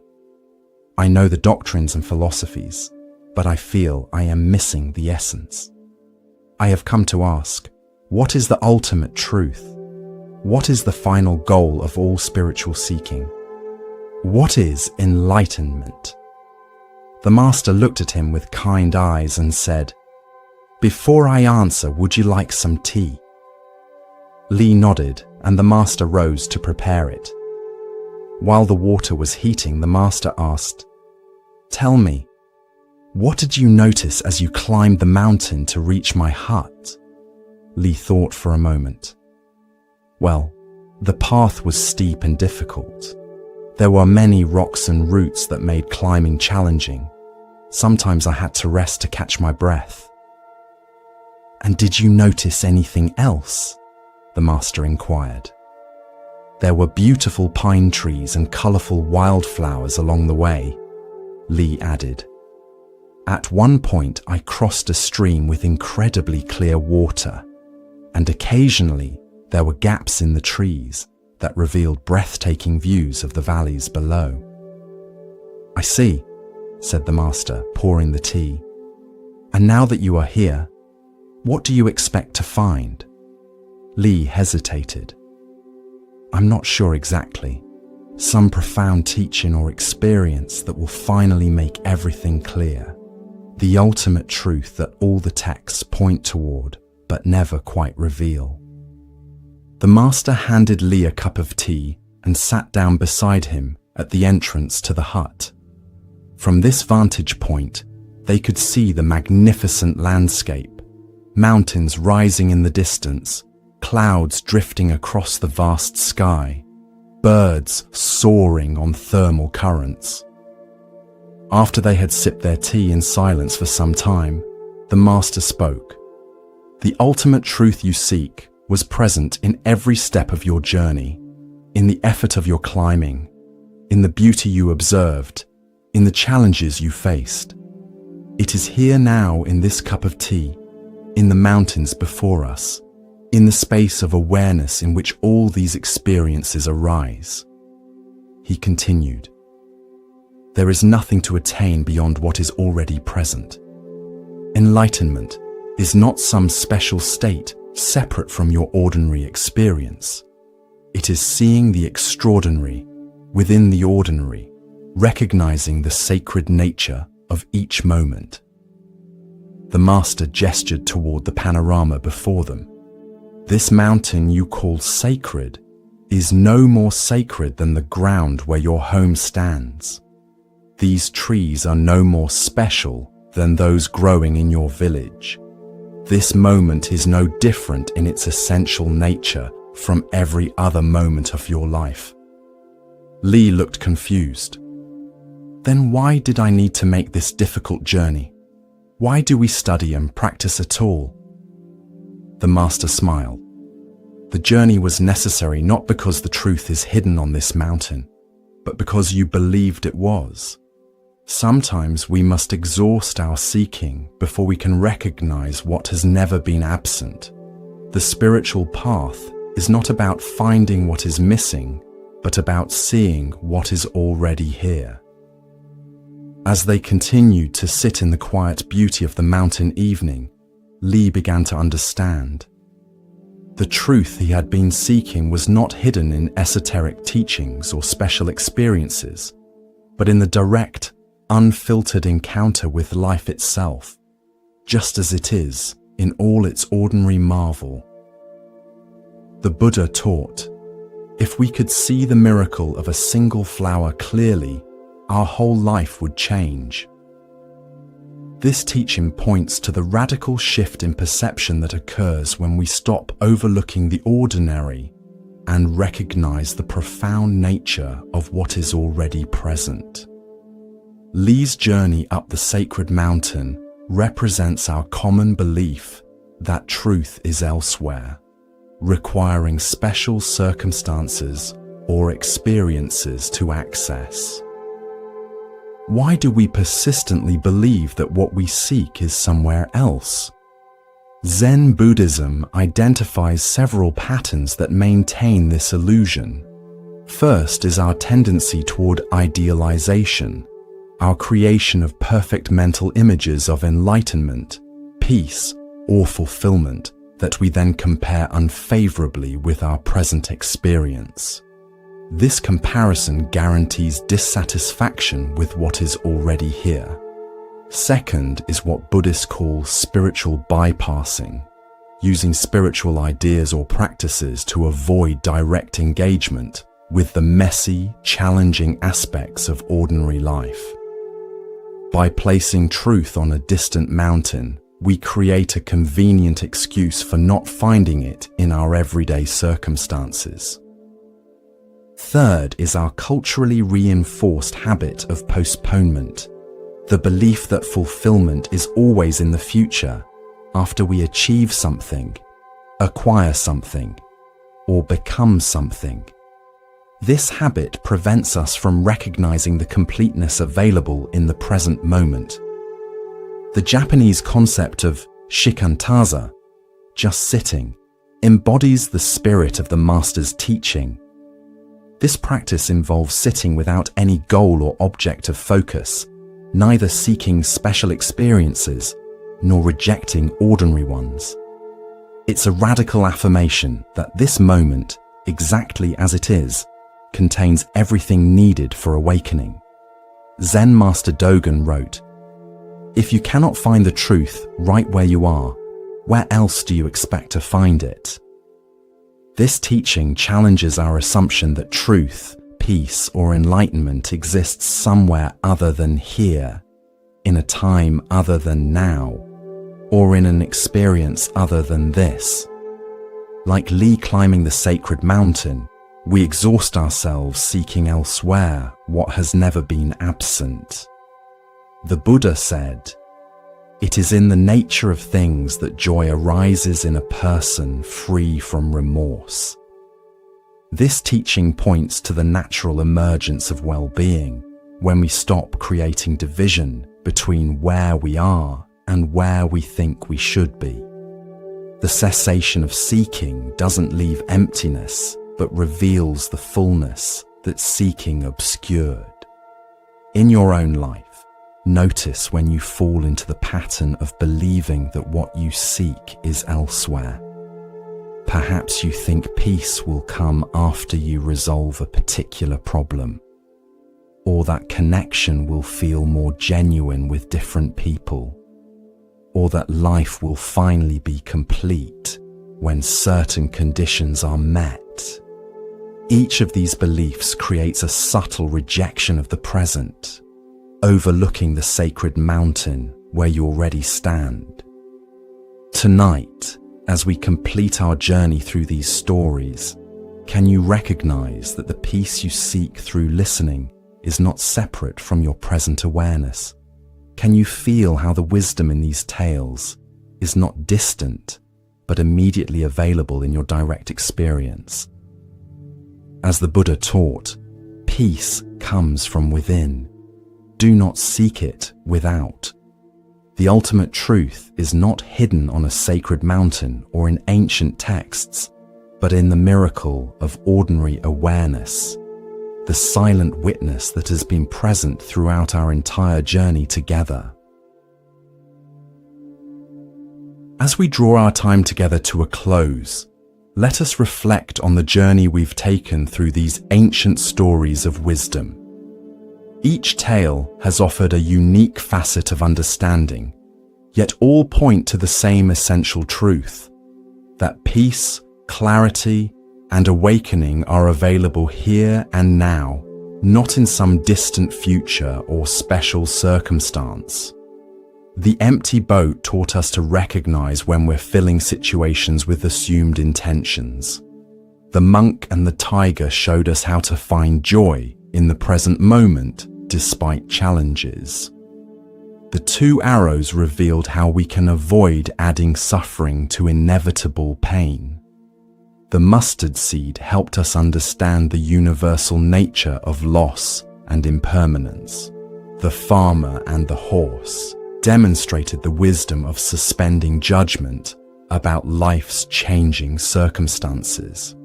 We learned from the Buddha and the angry man that we can choose whether to accept the negativity others offer. The monk with the teacup showed us how embracing impermanence allows for deeper appreciation. The Buddha and the robe taught us about true generosity. The two monks and the river reminded us not to carry burdens long after their usefulness has passed. The cricket in the temple helped us value inner silence that allows us to hear subtle wisdom. The king and the laughing man revealed that contentment comes from fully receiving the present rather than acquiring more. The Zen master and the thief showed us the transformative power of giving. The master archer demonstrated how undivided attention leads to mastery. The heavy stone taught us to find creative solutions by questioning our assumptions. The empty cup reminded us to approach life with receptivity rather than preconceptions. The farmer's "will see" response showed us the wisdom of equanimity amid life's changes. The Zen master's tea demonstrated that true understanding requires emptying our cup of opinions. The samurai at the gate helped us recognize how heaven and hell are created in our own minds. Ryokan and the moon reminded us that the greatest treasures are freely available when we have eyes to see them.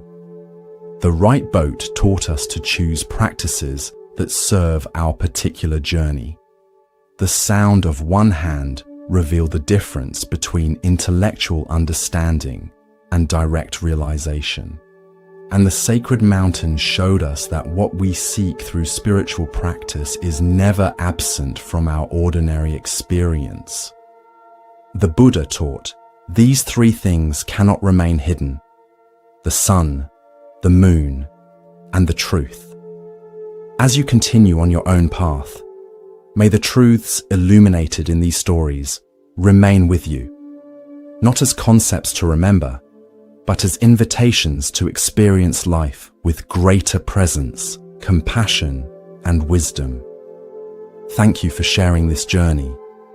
From Moon Mind Temple, may you rest peacefully, waking refreshed and carrying these ancient teachings into the light of a new day.